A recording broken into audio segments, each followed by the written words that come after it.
เหตุเกิดของโตมาลาเทนนามันแน่นเขียนว่าโตมาลาเทนนาเนี่ยทุกตัวที่มีสี่ดวงแต่เวลาทำงานเนี่ยมีแต่สามมีแต่สามมีแค่คาราสัพพะคาสนาสัมปติและมัจจัยมัจจุธรรม น่าเชื่อเลยเป็นที่เกิดของโตมาลาเทนนามีสามสิ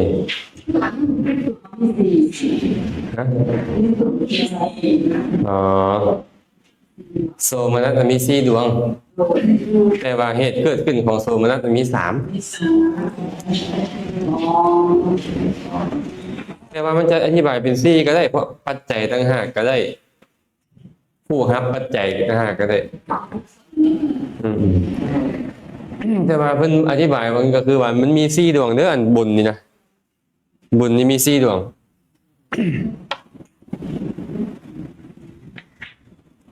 เหตุเกิดขึ้นของมันมีสามอย่างประมาณนั้นมาต่อมหากิริยาเมื่อกี้นี้สวดน้อยหนึ่งดีกว่ามหากิริยาสวดนิดนึงนะโสมนัสสะสหคาตังญาณสัมปยุตตังอะสังคาริกะเมกังสัสังคาริกะเมกังโสมนัสสะสหคาตังญาณวิปยุตตังอะสังคาริกะเมกังสัสังคาริกะเมกังอุเบกขาสหคาตังญาณสัมปยุตตังอะสังคาริกะเมกังสัสังคาริกะเมกังอุเบกขาสหคาตังญาณวิปยุตตังสัสังคาริกะเมกังกุศลแบบใดกิริยา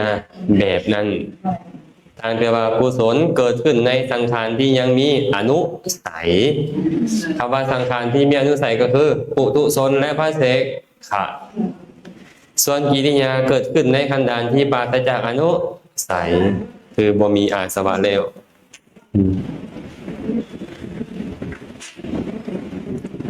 ไหนเนาะดีเนาะต่างก็ได้เกิดขึ้นกับบุคคลซื่อเหตุเกิดขึ้นของมันคือเก่านั่นแหละศรัทธามีกำลังอย่างเป็นต้นมันปะพวกเรามีบ่จิตประเภทนี้มหากิริยานี่นะจากศาสตร์ใดบ้างเนาะ ตอนนี้ศึกษาไปก่อนแต่ตอนนี้คือที่ยังศึกษาไปก่อนว่ามันเป็นแบบนี้เด้อจะหน่อยว่าโอ้ยพระพุทธเจ้าบ่เฮ็ดความดีแล้วที่บ่มีบุญบ่มีบาปเลยเด้บ่แม่นให้ความดีคือเก่าแต่เป็นเพียงแต่กิริยาบ่ทรงผลคำว่าละบุญละบาปได้บ่แม่นว่าปฏิปทาเพื่อละบุญมีแต่ปฏิปทาเพื่อละบาปเมื่อบาปถึงละบุญก็เป็นอันถึงละโดยอ้อมเพราะว่าบุญเกิดมาเพื่อละบาปบาปเกิดมาเพื่อกำจัดบุญเมื่อสิ่งใดสิ่งหนึ่งบ่มีแล้วอีกสิ่งหนึ่งก็เลยบ่จำเป็นต้องมีสรุปกามวจรจิตมาเนี่ยกามวจรจิตทั้งหมดมีอยู่54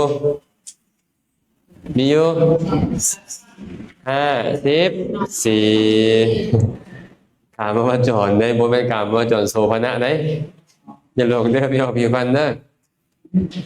กามวจรมี3ประเภทอกุศล12อเหตุกะ18กามวจรโสภณะรวมกันเป็น14ทันบ่เนี่ยทันเนาะเพิ่นเลยสรุปให้เฮาว่าวิบากมี23ดวงคิดทันบ่วิบากมี23ดวงพี่ทันอยู่บ่ทันแท้บ่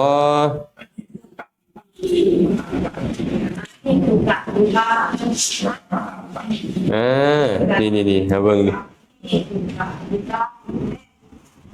เห็นบ่นับถึงได้ไหนมีบาทต้องเป็นสีนี่เนาะสีนี้เท่าไหร่แล้วนี่15บวกอีก8เป็น 23เป็นประเภทอย่างนี้กามวจรวิบากกามวจรหรือกามวจรวิบากมี23ถามเนาะกิริยาเนี่ยสีนี้3 บวก 8เป็นเท่าไหร่11กามวจรกิริยา11อกุศลเนี่ย12กุศล8ก็เลยกลายเป็นกุศลและอกุศล20ชื่อยากบ่ซ้ำเนี่ยอยากยังดื้ออยู่ ไปชวนเลยนะกลับไปแล้วพยายามจื้อไม่ออกตุ้ยพยายามจื้อตอนนี้บ่จื้อว่าเป็นอย่างแต่พยายามจื้อ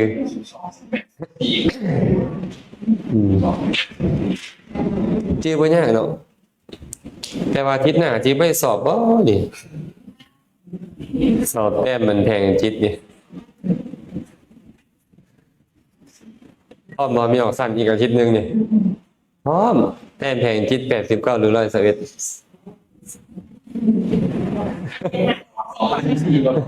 เอาหาที่นี่ก่อนมีต่อรองอีก มีอยากมากเลย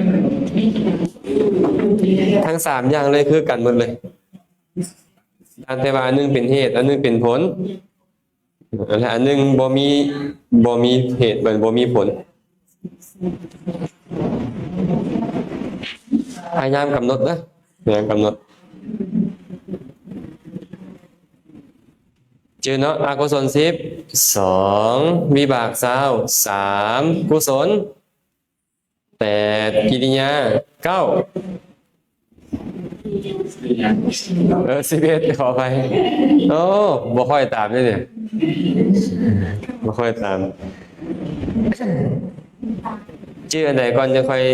ชื่อแต่น้อยหาหลายก็ได้8 11 12 23 8คือหยังมหากุศล11คือกิริยา12คืออกุศล23คือวิบากบ่ต้องเฝ้าซีเรียสเด้อผู้ใดบ่เข้าใจเชื่อก็บ่เฝ้าซีเรียสเพราะในขั้นตอนของการจำแนกจิตบ่มีจักดวงซื่อๆ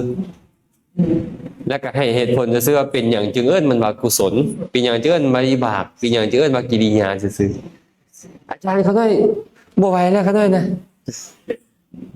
ศาสนาก็หมดก็ย้อนเดี๋ยวนี้แหละย้อนน้อยนึงแล้วบ่ไหวนี่แหละ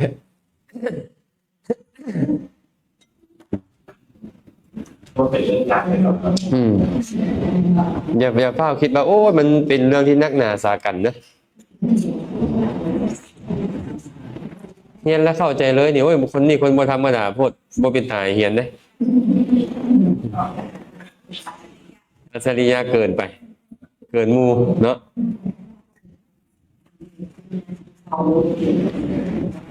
นี่ออกผิวพรรณนี่ฮอดขั้นไหนแล้วเนี่ยนะยังติดอยู่ไหมค่ะรู้ป่ะ ยินดีว่าจิต ดูไอ้เรื่องแจก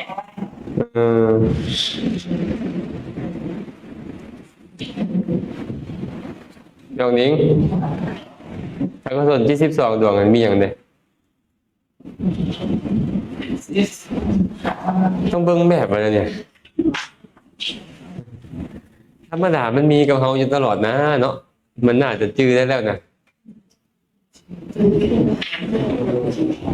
เอาสิเป็นเท่าหน้าเนี่ยอาจารย์ถามเขาปุ๊บเขาบ่ต้องเบิ่งปุ๊บเขาเหลือเบิ่งแผงจิตแผงจิตบอกเขาเรียบร้อยเจ้าจดนะเจ้าจดบ่เป็นซ้ำบ่จักกันนะแผงจิตบอกเขาเรียบร้อยว่าอกุศลมี10 2โลภะมูลจิต8โทสะมูลจิต2โมหะมูลจิตนี่เรียบร้อยแล้ว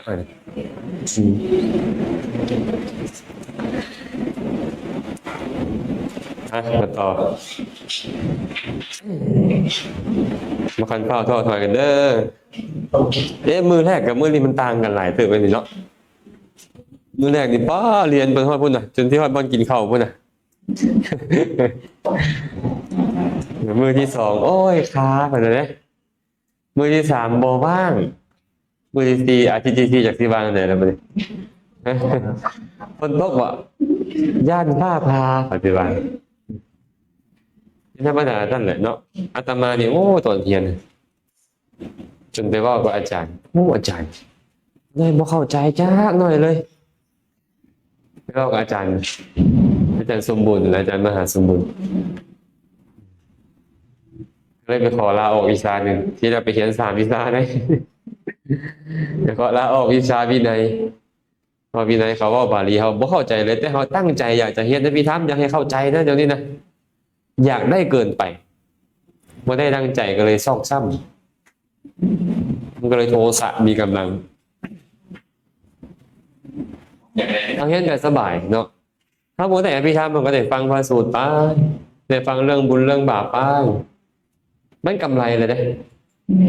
มันกำไรแล้วบ่ได้เว้าหยังก็ได้ฟังเนาะอันนี้ก็บ่ได้เว้าหยังนางยิ้มเดินๆก็เคลียร์โทรศัพท์ไปมาเป็นจังว่าตัวเองขาดทุนบ่มาเรียนบ่แม่นกำไรล้วนๆนั่นเองนะอาจารย์หน่อยเบิ่งจะแพงเหมือนบอกว่าการเราจะเรียนให้หลวงเป็นคนไทยแบบเป็นต้นแบบตัวเอาตัวนี้สมัยโบราณเป็น12เบิ่งจะแพงจริงมั้ย กิริยานมานี่พวกนี้เป็นตัวสีฟ้าบ่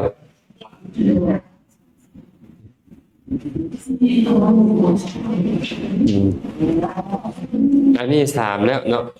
อันนี้อีก8 3 บวกกับ8ก็เลยเป็น11แต่ต้องเอาครอบของมันแมนเอา4นะ4เฮ็ดแบบเพิ่นอยากให้เฮาจื้อน่ะเพิ่นจะเฮ็ด4ให้เฮาเรียบร้อยเลยแต่ว่าค่านี่มาเอิ้นมากามมาว่าจรเฮาก็ไล่เอาแต่กามมาว่าจรคือกันวิบากเนาะตัวสีเขียวๆนี่วิบากเฮาก็ไล่เบิ่งดูนี่ประเภทกามเด้ออันนี้8อันนี้15ก็เลยกลายเป็น23เนาะก็ไปภายหน้าเนี่ยมันจะบ่มีอกุศลแล้วบัดนี้มันจะมีแต่กุศลวิบากกิริยาเนาะเอาแบ่งให้อีกบัดนึงเบิ่งอีกบัดนึงก็ได้ในบรรดา24ดวงนี้นะสังเกตเด้อ มหากุศลมหาวิบากมหากิริยานี่นะเป็นญาณสัมปยุต4ญาณวิปยุต4 3มีเท่าไหร่ที่12แสดงว่าเป็นติเหตุกะเป็นจิตที่มีเหตุ3อยู่12ดวงเป็นจิตที่มีเหตุ2อยู่อันนี้เหตุ2อันนี้เหตุ3อย่างละ4อย่างละ4ก็เลยกลายเป็น12แต่จบนี่แล้วไปตอนหน้านี่มีแต่เหตุ3อย่างเดียวได้บัดนี้นะเหตุ2นี่มันมีตั้งแต่คานี่แหละคานี่ก็คือ12ดวงหลังนี่เป็นเหตุ2เป็นวัฏวิเหตุ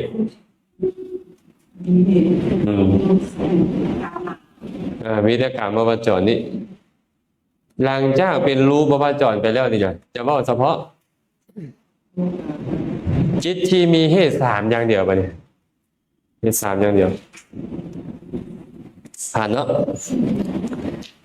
ผ่านแล้วก็มาต่อ วิจิกิจฉาของ วางไหน มันอยู่กับวิจิกิจฉา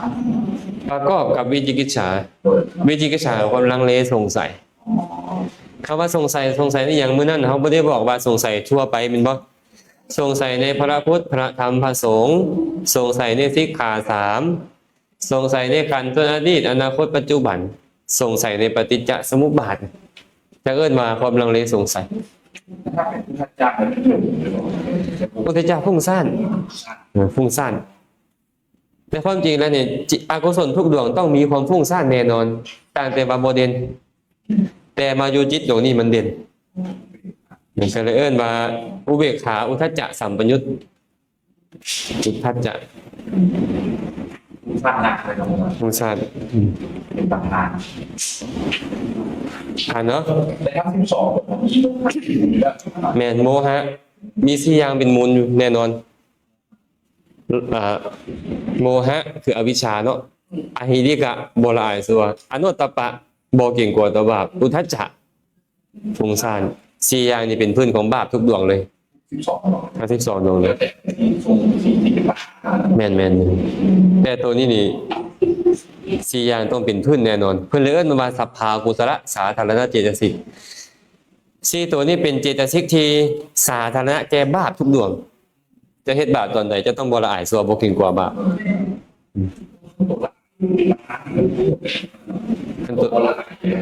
แต่ว่ามันบ่มีพิเศษจบเลยการมาวจรไปต่อบ่ไปต่อโอ้ยผู้ใดบ่มามื้อนี้เสียดายเลยบ่ได้ฌานนโมบางทีเข้าฌานเลยเด้ฌานจิตบ่เป็นฌานอื่นเด้ฌานจิต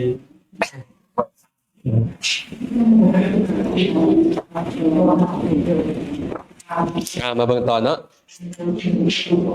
มาเบิ่งต่อรูปาวจรจิตบัดนี้รูปาวจรจิตรูปาวจรจิตแปลว่าจิตที่เที่ยวไปในรูปเป็นที่หมายถึงรูปฌานเนาะจิตที่เที่ยวไปในรูปฌานในรูปพรหมเลยเอิ้นว่ารูปาวจรจิตมันมีแก่พวกนั้นโดยส่วนหลายพวกพรหมโดยส่วนหลายพวกรูปพรหมผมมี2แบบรูปพรหมและอรูปพรหมรูปพรหมแบบพรหมที่มีรูปอรูปพรหมแบบพรหมที่บ่มีรูปรูปวจรจิตนี่นะว่าโดยชาติแล้วมีอยู่3ชาติ3ชาติคืออย่างแน่รูปวจรกุศลรูปวจรวิบากและรูปวจรกิริยาง่ายๆคือกุศล5วิบาก5กิริยา5อย่างละ5จึงมีทั้งหมด15ดวงเขาถามเขาว่าเบลหนิงเรียนอภิธรรมมาหรือยังเขาถามหนิงจะตอบบ้างเลยเรียนแล้วเขาถามตอนนี้รู้บอกว่าจรจิตมีเจ้าดวงหนิงจะตอบไปยังดวงอาจารย์บอกแล้ววิธีการเบิ่งอย่าไปเบิ่งกันปึ้มให้เบิ่งแผงจิตจะตอบง่ายขึ้นเห็นป่ะเป็นวันนี้15 ดวง15 ดวงนั้นแบ่งเป็นจักรชาติ3ชาติคือกุศลวิบากและกิริยาจิตมีจักรชาติมี3หรือ4เป็นบ่ถ้าเขาเว้า4ก็คือกุศลอกุศลวิบากและกิริยาแต่กามวจรจึงมีอกุศลรูปวจรอรูปวจรบ่มีอกุศลเนี่ยมีแต่3ชาติ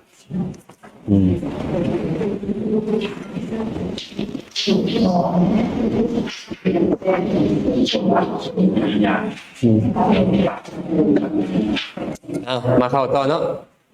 สูตรน้ำกันจังหวัดนี่นะมันยังสิได้จืดเลยมาเพิ่นเนาะวิตกวิจาระปีติสุเขกัคตาสหิตังปฐมัชฌานะกุศลจิตตังวิจาระปีติสุเขกัคตาสหิตังทุติยัชฌานะกุศลจิตตังปีติสุเขกัคตาสหิตังตติยัชฌานะกุศลจิตตังสุเขกัคตาสหิตังจตุทัชฌานะกุศลจิตตังโอเปเคกัคตาสหิตังปัญจมัชฌานะกุศลจิตตัญจะทันบ่นี่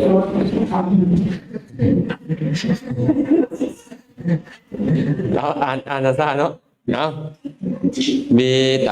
กะวิจาระปิติสุเขกัคขตาสหิตัง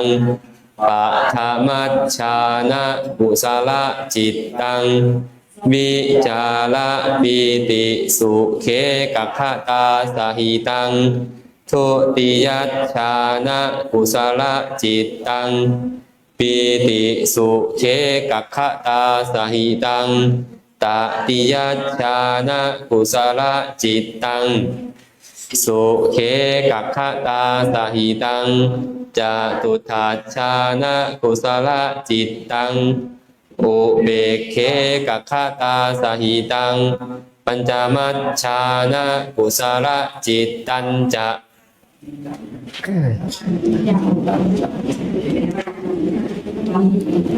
ตัวที่แรกว่าอะไรตัวที่แรกปฐมฌานปฐมฌานะเป็นปฐมฌานกุศลจิตตังเป็นกุศลจิตรวมกันก็คือกุศลจิตที่เป็นปฐมฌานมีอย่างแน่ล่ะ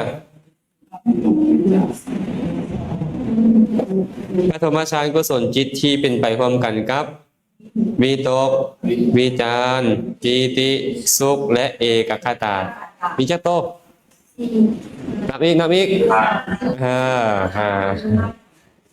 จืดนะขั้นตัวใดฌานจิตใดมีห้าอย่างนี้เอิ้นว่าปฐมฌานเพียงแต่วิตกวิจารปีติสุขและเอกคตาตัวนี้นี่เป็นโทมนัสแต่ใส่ว่าสุขซื่อๆต้องเข้าใจได้นี่สุขอยู่ในฌานนี่นะหมายถึงโสมนัสเด้หมายถึงโสมนัสเท่านั้นสุขในที่อื่นอาจจะเป็นสุขกายแต่สุขในที่นี่หมายถึงโสมนัสในฌานนี่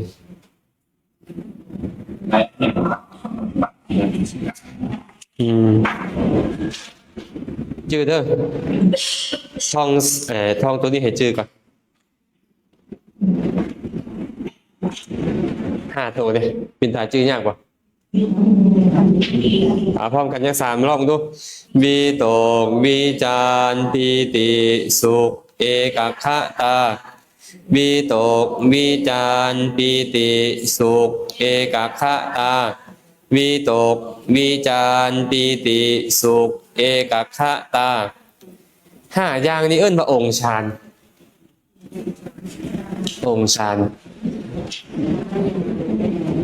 ชื่อแล้ว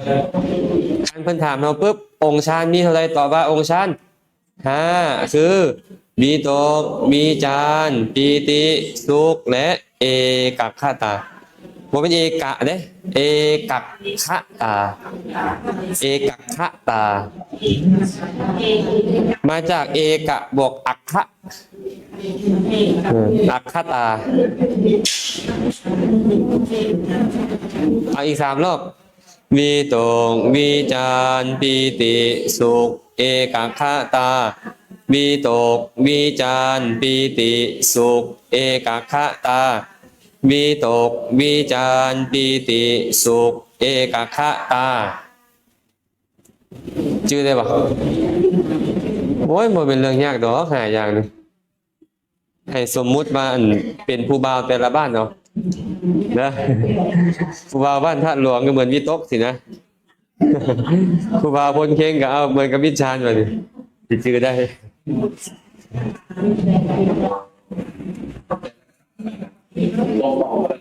แม่นต้องเข้าใจไปนี่ว่าฌานใดประกอบด้วยองค์5ฌานนั่นเอิ้นว่าปฐมฌานถามะแต่ว่าเขาเว้ากันนี่เว้าได้ว่าปฐมฌานปฐมปฐมะคือปฐมแต่เฮานี่มักคือไปเพิ่นน่ะปฐมฌานเพิ่นนะความจริงเพิ่นว่าปฐมฌานสิคันสิอ่านเป็นภาษาลาวกับปฐมฌานคือโรงเรียนปะยังโรงเรียนปะผมมาจากปฐมะแม่นับอิดปฐมะเป็นว่าทีแรกทีหนึ่งทีแรกฌานที่1เอิ้นว่าปฐมฌานต้องมีองค์5นี่ต้องครบเลยแม่นอันนี้องค์ฌานมี5องค์ฌานมี5เอาอ่านพร้อมกันมาปฐมฌานกุศลจิตที่เป็นไปร่วมกันกับวิตกวิจารปีติสุขและเอ กคตาจื่อเด้อปฐมฌานต้องมีองค์ประกอบอย่างองค์ฌานต้องครบอันนี้ในญาอภิธรรมเด้อคันในญาพระสูตรนี่ทุติยฌานจะบ่ละทั้งวิตกวิจารพร้อมกันเลยคันในญาพระสูตรได้ในญาอภิธรรมละเทอละองค์ใครเข้าใจว่าตอนที่พระองค์แสดงพระสูตรน่ะพระองค์แสดงแค่ฌาน4บ่มีฌาน5ท่านเห็นอธิบายฌาน5ยามใดให้ฮู้ว่าโอ้อันนี้ในญาของอภิธรรมอ่านต่อดูวิจาระปีติสุเขกัคขตาสหิตังทุติยัสสานะกุศลจิตตังไม่ช้านี่เขียนให้ถึกแท้เป็นเขียนแล้วนี่นะหัวแตกเด้อตัวชอนี่ฌานต้องเอาเสียงว่าฌานฌานแปลว่าการเผาการเพ่งการเผายังไงเผากิเลสคันซานอันนี้บ่ได้สารนี่ซานเฮือนที่สารนี่ซานตัวซอธรรมดาซานเฮือนภาษาไทยเขาจะเขียนตัวชอตัวนี้เนาะซอกับเชอเขาเอิ้นเนาะมาอ่านคำแปลได้ทุติยฌานกุศลจิตที่เป็นไปร่วมกันกับวิจารปีติสุขและเอกคตาขาดยังไปวิตกแสดงว่าละวิตกได้เจ้าจะเจริญฌานฮอดทุติยฌานจะต้องรู้วิธีการละคันเจ้าจะละมันเจ้าต้องเห็นโทษของมันก่อนจะจังละได้วิตกนี่มันมีโทษแบบใดจึงค่อยละจึงค่อยเข้าทุติยฌานได้อ๋อยกจิตขึ้นสู่อารมณ์ฟุ้งซ่านกับอุทธัจจะเลยเด้เดี๋ยวมันจะมีอธิบายข้างหน้าตอนนี้อยากให้เราจื้อก่อนว่ามันมีองค์ประกอบแบบนี้แสดงว่าเรืออะไรองค์ประกอบเนี่ยหากว่าองค์ประกอบมี4นั่นก็แสดงว่าเป็นทุติยฌานเป็นทุติยฌานไปทุติยะเป็นวันที่2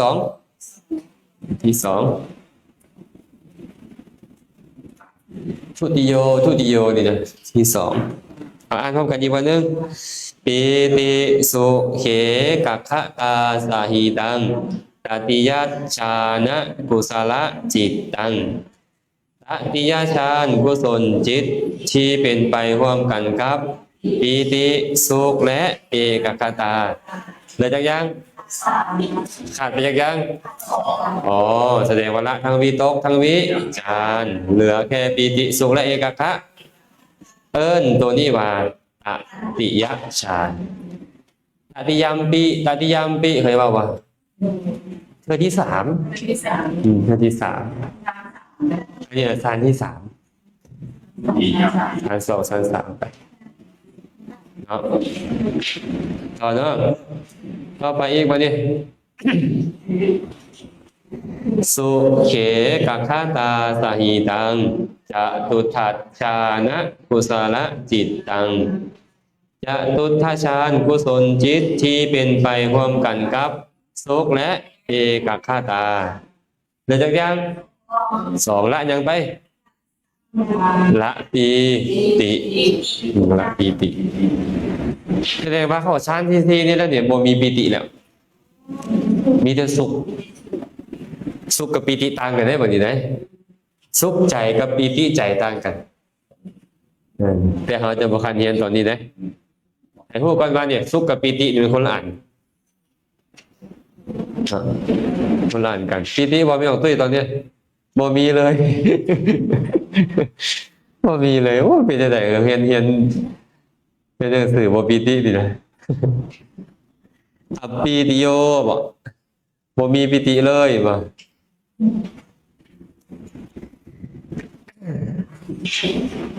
เนาะมาต่อมาเนี่ยเอาจตุทัศน์ก่อนจตุทะแปลว่าที่4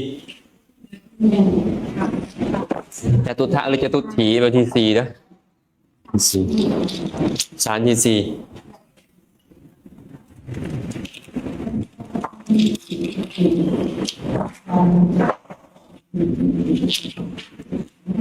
ทันเนาะ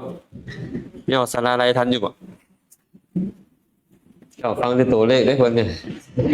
ที่ว่าพลาดตอนใด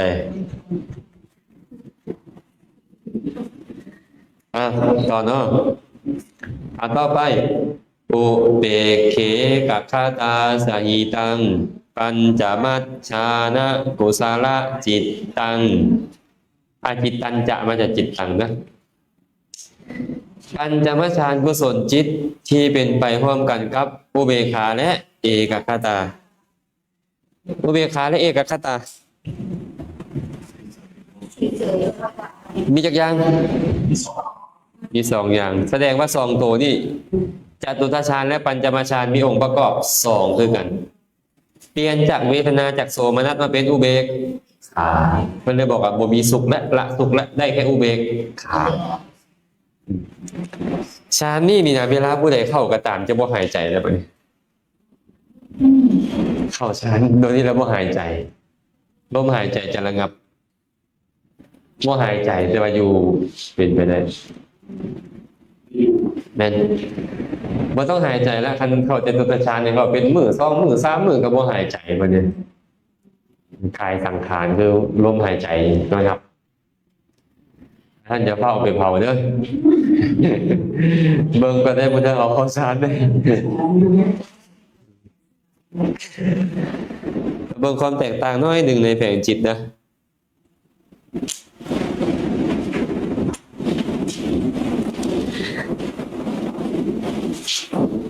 บ่ฮู้ว่าญาติโยมเหลียวเห็นมัวๆคืออาตมาเห็นบ่ธรรมดามัวคือกันซะนะ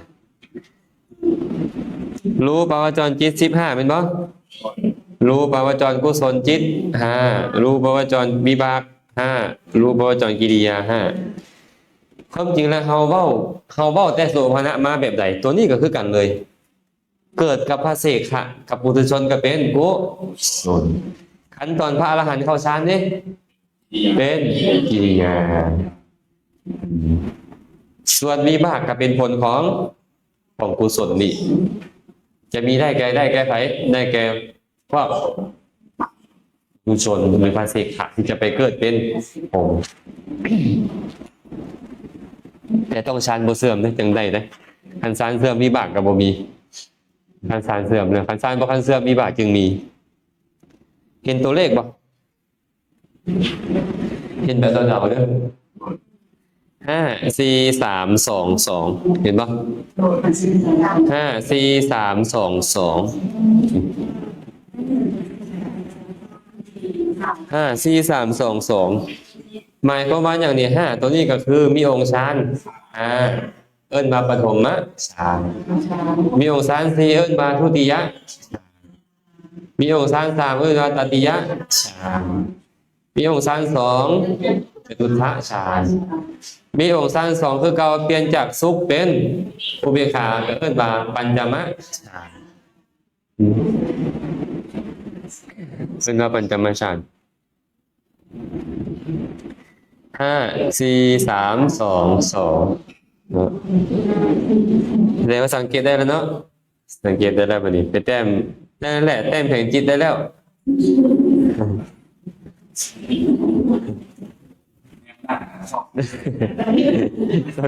เลขร้อย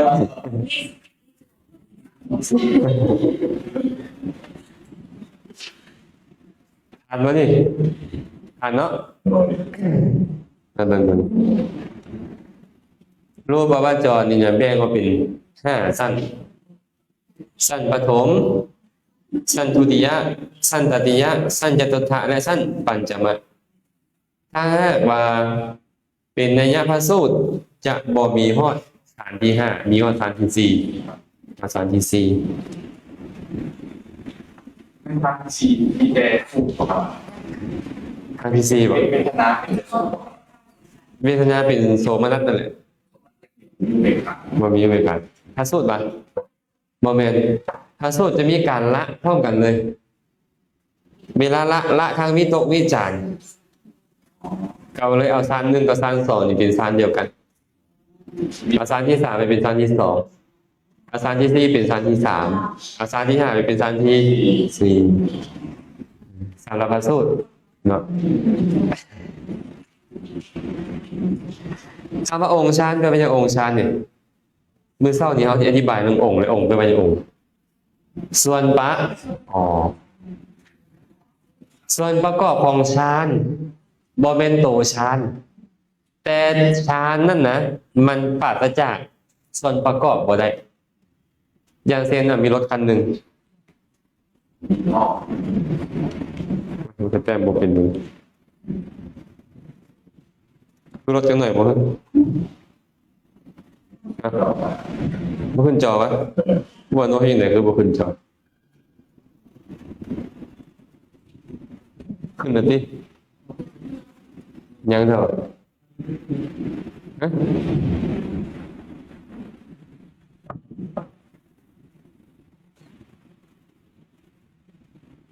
อินเทอร์เน็ตมีปัญหาปะเอามาละสมมุติรถแจมรถกับบ่เป็นอย่างนี้ก็ได้ฮะสมมุติว่ารถนี่นะรถกระบะเนาะสมมติเขาเอาตินรถมาปุ๊บเขาจะบอกว่านี่คือรถได้ปะเอ้ยมายัง ตีรถ ตินรถไปจับพวงมาลัยมันปุ๊บนี่คือรถบ่ได้ไปดึงประตูมาปุ๊บนี่คือรถบ่ได้ไปเอาเบาะมาปุ๊บนี่คือรถแต่ว่ารถต้องมีพวกนี้เป็นปะนี่พวกนี้แหละว่าส่วนประกอบของรถชั้นใดกับชั้นนั้นว่าส่วนประกอบของฌานก็คือองค์แต่ละองค์มาประกอบกันบ่แม่นอันเดียวเป็นฌานเด้บ่แม่นอันเดียวเป็นฌานต้องมีทุกอันถึงว่าฌานแต่ว่าส่วนย่อยๆของฌานว่าองค์ประกอบของฌานอีกบัดหนึงเนาะองค์ฌาน5 3รอบองค์ฌาน5คือวิตกวิจารปีติสุขเอกคตาวิตกวิจารปีติสุขเอกคตาวิตกวิจารปีติสุขเอกคตามาเบิ่งต่อวันนี้นะเป็นหยังจึงได้เอิ้นว่าฌานก่อนเป็นหยังจึงเอิ้นว่าฌานเห็นนี่ปะเพ่งหรือเผาเพ่งหรือเผาชื่อว่าฌานนี่นะที่เขาเอิ้นว่าฌานนี่เป็นอย่างฌานนี่นะเพราะไปเพ่งหรือเผาเนาะมันเพ่งอีหยังเพ่งอารมณ์เจ้าอยากเข้าฌานได้เจ้าก็ต้องไปเพ่งอารมณ์ของฌานเพ่งลมหายใจโซนะเจ้าไปเพ่งลมหายใจอยากเข้าฌานประเภทกสิณเจ้าก็ต้องไปเพ่งกสิณเพชรวงกสิณขึ้นมาก็ไปเพ่งระลึกในใจดินเป็นต้นของกสิณดินนั่นกสิณน้ำกะน้ำเป็นต้นจนจิตใจแนบแน่นได้อัปปนาฌานก็เกิดขึ้นนี่ก็จะเพลงเนาะเพราะไปเพลงอารมณ์จึงเอิ้นว่าฌานในขณะมันเพลงมันเผาเพราะเผายังล่ะเผานิวรณ์เผากิเลสนั่นเองกิเลสมีนิวรณ์5เป็นต้นนั้นต้องเผาไปยังเผาทำลายมันเกิดขึ้นอันมาองค์ฌานเกิดขึ้นเนี่ยนิวรณ์จะบ่อยู่มันจะถูกเผาป่านไปถูกทำลายไปเนาะตอนใดนิวรณ์เกิดขึ้นฌานยังอยู่ปะฌานไปเลยฌานไปเนาะตอนนี้นิ่งนี่เป็นอะไรนิ่งเนี่ยยังอยู่นี่อยู่บ่เพิ่นแนมมาพี่เด้แต่บ่หัวใจเพิ่นไปใส่อยู่กับห้านขนมหวานเพิ่นพุ่นน่ะโอ้ยเปิดห้านใหม่เลยสิล่ะ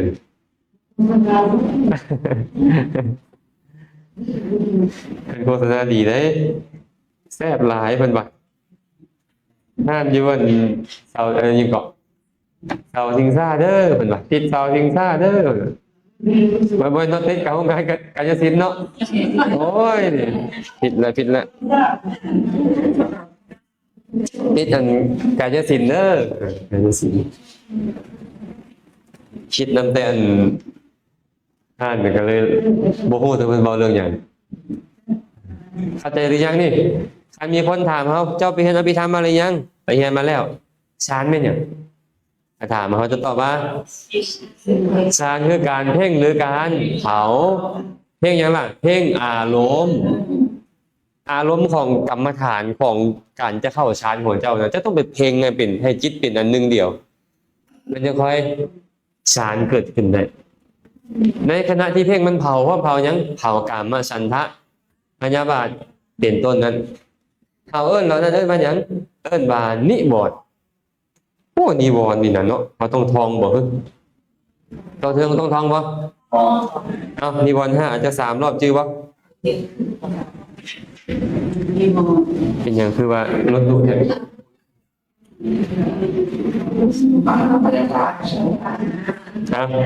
พร้อมกันเนาะนิวรณ์5พร้อมกันนิวรณ์5คือกามฉันทะพยาบาทถีนมิทธะอุทธัจจะกุกุจจะวิจิกิจฉานิวรณ์5คือกามฉันทะพยาบาทถีนมิทธะอุทธัจจะกุกุจจะวิจิกิจฉานิวรณ์5คือกามฉันทะพยาบาทถีนมิทธะอุทธัจจะกุกุจจะวิจิกิจฉาอีก3 รอบกามฉันทะพยาบาทถีนมิทธะอุทธัจจะกุกุจจะวิจิกิจฉากามฉันทะพยาบาทถีนมิทธะอุทธัจจะกุกุจจะวิจิกิจฉากามฉันทะ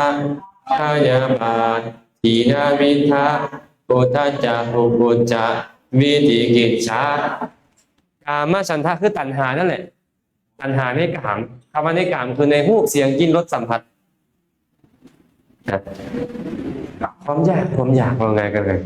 อยากเห็นรูปอยากฟังเสียงอยากดมกลิ่นอยากลิ้มรสชาติอยากได้นี่อยากได้นั่นมากามฉันทะเป็นนิวรณ์อย่างหนึ่งนิวรณ์แปลว่าเครื่องขวางกั้นเป็นบ่นิวรณ์หรือนีวรณ์กันเลยนะนิวรณ์หรือนีวรณ์กันเลยเครื่องขวางกั้นขวางกั้นนี่อย่างไรขวางกั้นกุศลขวางกั้นฌานขวางกั้นมรรคผลนิพพานว่าโดยรวมไปว่าเครื่องกั้นกุศลคันว่าเจาะจงก็คือเครื่องของกั้นฌานของกั้นมรรคผลนิพพานกามฉันทะพอเข้าใจเนาะกามฉันทะคืออย่างตัณหาความอยากความต้องการพยาบาทหนิงพยาบาทคืออย่างพยาบาทอ่องไห้หรือพร้อมโกรธนั่นแหละว่าพยาบาทท่านไปนั่งสมาธิจอบกดมูอยู่เลยบ่มีทางจะได้ยิง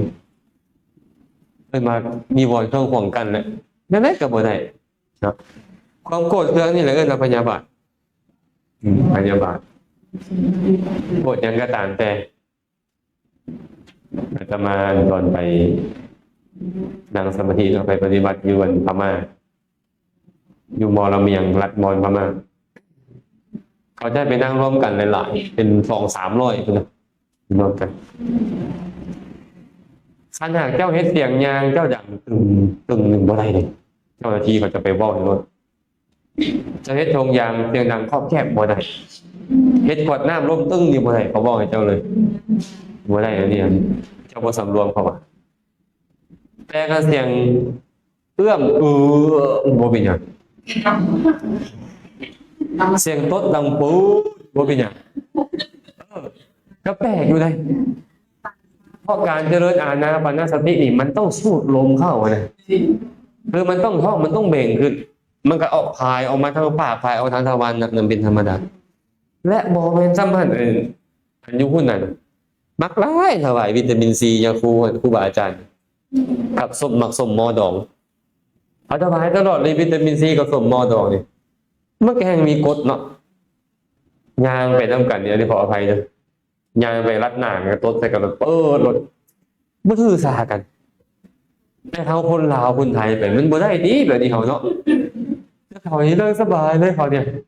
ยางไปเงียงก้นใส่เฮาแล้วก็โตดซะเลยเขานี่อายเขาซ้ำเขาบ่อายเขาเลย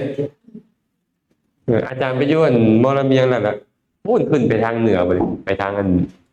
เลยมันดาเลย์ไปคนแม่เมียวมีไม่ออกคนหนึ่งไม่ออกคนนี้ก็มาบวชเป็นเมสซีอะนะเป็นเมสซียังเป็นไต้หวันนี่แหละมาปฏิบัติ30 ปลายประเทศอยู่คนหนึ่งมาปฏิบัติอยู่คนหนึ่งก็กันย่างห้างอาจารย์ซ้ำไปซ้ำไม่ออกหนิงนี่แหละซ้ำหนิงนี่แหละย่างอาจารย์กับย่านบ่อยากให้เราตื่นอาจารย์ก็ปล่อยให้เราย่างไปก่อนแล้วจังซี่ค่อยย่างไปเพราะว่ามันสร้างไม่วัดนั่นน่ะเอาแล้วให้พระไปอยู่ไกลก่อนโยมก็เลยต้องย่างผ่านบอนอยู่เขามาเขาก็ไปก้อนน่ะเพราะต้องไปมีชั่วโมงไปนั่งสมาธิมื้อละ5 รอบเลยเนาะนั่งสมาธิย่างไปแล้วก็เลี้ยวซ้ายเลี้ยวขวาแล้วก็เลี้ยวอยู่ได้แต่บ่เลี้ยวหลังได้เพิ่งกับไทยเต็มที่เลย ดังโป๊ดโอ้ไม่ออกก็เอาตัวนี้กันเลยมาเป็นในพระโมเมนตัวนี่โอ้เนาะไม่ออกกันเลยว่าเขานี่อายเขาเนี่ยเขาบ่อายเขาหรอกบ่อายเขา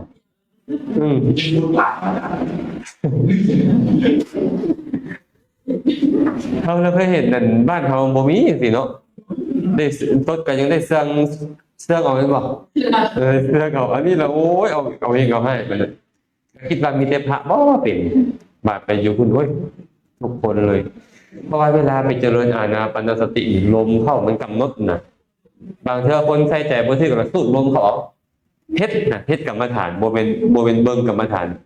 เฮ็ดเอาพยายามหายใจเข้าหายใจมันก็ไปเพิ่มลมพอเพิ่มลมท้องก็เริ่มเบรกมันก็หาทางออกเป็นบ่นั่นนี่แหละ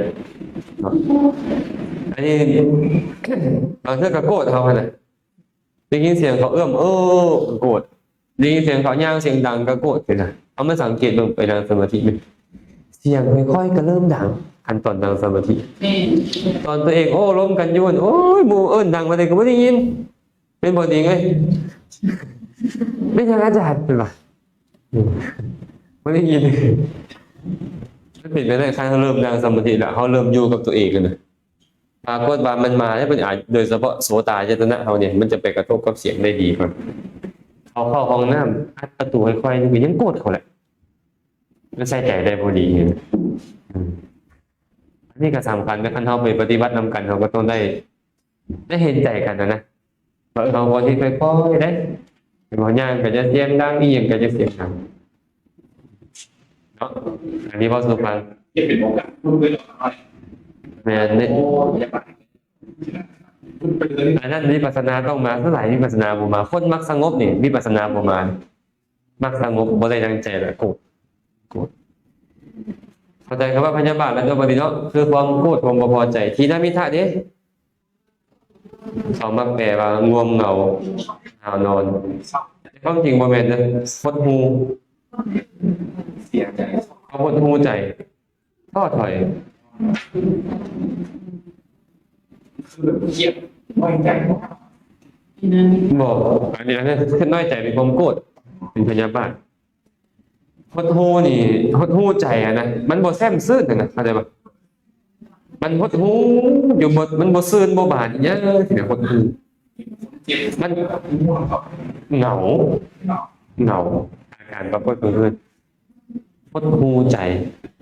และพวกนี้จะมักเป็นโรคซึมเศร้าพวกนี้ทำให้ตัวเองฆ่าตัวตายอย่างพวกนี้เริ่มมาจากเรื่องหดหูท้อถอยใจมันก็ท้อถอยมันบ่เป็นไปในการงานที่เป็นกุศลได้เหมือนกับอย่างก็เหมือนกับแย่ขนไก่เข้ากองไฟนี่แต่แย่ขนไก่กองไฟพดกลับคืนมาหมดเป็นปะมันพดกลับคืนมาหมดเลยเนี่ยวูบกลับคืนมาเลยให้ใจของบุคคลผู้ถือทีนามิทะครอบงำก็คือมันบ่ควรแก้การงานจะเป็นกุศลเลย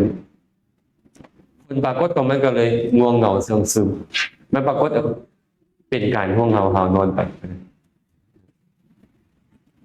นี่เอิ้นว่าทีนามิทะเด้อบ่แม่นแต่เหงานั่งเหงานอนบ่แม่นแต่ใจมันบ่แช่มซื่นมันบ่ไปในการงานได้เอิ้นว่าตอนนั้นหดหูท้อถอยนั่นเอิ้นว่าทีนามิทะนะ แล้ว คนปรากฏคือเกียรติท่านคนปรากฏของมันคือเกียรติท่านเกียรติท่านเลย มันมีคือชาติหน้าผู้หลัก บ่าต่างมาละปิ่นจากคนเราหัวมาจากใส่ปิ่นที่พูดซื่อๆหัวเป็นอย่างใช่ไหมใหญ่อย่างนี่แหละซื่อๆแล้วมันเป็นอย่างเป็นแบบผู้หญิงที่ พยาบาลกินอันนี้แน่ๆเรียบร้อยเลย อย่ามาสั่งเรียกตอนนี้มา โดยผมเอาอย่างนั้นตอนนี้นะพอลง มันเป็นธรรมดาของมันแล้วมันเป็นได้ทุกคน มันเป็นได้ อย่าคิดว่าเฮากับเฮาเฮ็ดบุญดีๆเฮาเฮ็ดการเฮ็ดงานดีๆแล้วมันจะบ่มีสภาวะนี้บ่เลยแต่เฮาจะต้องเข้าใจมันว่าแบบนี้ว่าคนหูเลยนะจะต้องหาอุบายให้ใจจะออกจากบางวนตัวนี้ มันเป็นก่อนเลยว่ามึงไปกินอย่างไรนะครับมึงนี่มองเป็นเกมเรียกหลายเองเรากลับมาก่อนแรกเลยยังมีคนมาถามแล้วมันแบบขอรู้ชนะบอกเอาไปแล้วมันจะให้ในวันนั้นที่พูด มัน วันนั้น คือมีสารเหตุแต่ด้วยเนี่ยมันคือตัวมีแต่ว่าเราต้องซื้อเองมาเดี๋ยวต้องการอย่างซี่นะเป็นแบบนี้โคตรดู นั่นแหละมาทีนะมิทะถึงบ่แม่นง่วงเหงาหาวนอนก็ตามเด้แต่ผลปรากฏของมันโดยส่วนหลายแล้วคันหดหูเวลาปฏิบัติในหดหูน่ะมันจะเป็นเหมือนกับอยากรับสัพพะโงกอย่างนี้สิ ไม่ได้ให้คิดเรื่องว่ามันจะขี้ข้านคิดเลยเราคิดเลยนะไม่อยากเก็บเลย อุทธัจจะกุกุจจะบัดนี้มี2อันเด้ออุทธัจจะอย่างหนึ่งกุกุจจะอย่างหนึ่งอุทธัจจะแปลว่าความฟุ้งซ่านกุกุจจะแปลว่าความรำคาญใจฟุ้งซ่านต่างหากรำคาญใจต่างหากเด้เนาะฟุ้งซ่านก็คือคิดไปหลายๆเรื่องบ่อยู่กับเรื่องเก่าบ่อยู่กับที่กับทางส่วนรำคาญใจนี่คันแปลภาษาบ้านเฮาคือกินแหนงแข็งใจเป็นหยังค่อยคือเฮ็ดแบบนี้ค่อยคือบ่เฮ็ดแบบนั้นในแบบนี้เราเอิ้นว่ากุกุจจะเนาะกุกุจจะ ชาติแต่ว่าจะเปลี่ยน กุกุจจะแปลว่ารำคาญใจส่วนวิจิกิจฉาก็คือเมื่อกี้เนี่ยลังเลสงสัยแม่นวิธีการปฏิบัติบ่เนาะปฏิบัติแบบนี้จะได้ฌานได้ปัญญาจะบรรลุมรรคผลนิพพานได้แท้บ่เนาะจังซี่น่ะพระพุทธเจ้ามีคุณแท้บ่ตัดธรรมะแบบนี้พ้นทุกข์ได้แท้บ่จังซี่เอิ้นว่าวิจิกิจฉาความลังเลสงสัยมันเกิดขึ้นฉะนั้นนะนิวรณธรรมนี่มันจึงเป็นตัวขวางกั้นบ่ให้ฌานเกิดขึ้นเฮ็ดให้ฌานเกิดขึ้นบ่ได้อย่าว่าแต่ฌานเลยกุศลแม่เล็กน้อยก็เกิดขึ้นบ่ได้หากบารมีมันนี่กุศลบ่เกิดเลยตอนนั้นหากมันเกิดขึ้นองค์ฌานนี่เนี่ยจึงมาเป็นปฏิปักษ์คือมาเพ่งอารมณ์แล้วมาเผามันนี่มาเผามันเพิ่นก็เลยแบ่งเขาเห็นเลยว่าแต่องค์ฌานแต่ละตัวก็ไปเผานิวรณธรรมแต่ละตัวคือกันอย่างเช่นวิตกตัวแรกนี่เผาทีละมิทะมันบ่ค่อยใจมันบ่ค่อยไปในอารมณ์ก็ต้องอาศัยวิตกยกขึ้นสู่อารมณ์ต้องอาศัยวิตกยกขึ้นไปสู่อารมณ์ตอนนี้มันหดหู่มันบ่อยากเฮ็ดอีหยังวิตกก็เลยต้องยกขึ้นสู่อารมณ์วิตกจึงแปลว่าธรรมชาติที่ยกจิตขึ้นสู่อารมณ์เปรียบเสมือนกับในนี้เพิ่นว่าเหมือนกับคน3คนพระราชาคนสนิทพระราชาและชาวบ้านจือได้ตัวนี้นะตัวนี้จือ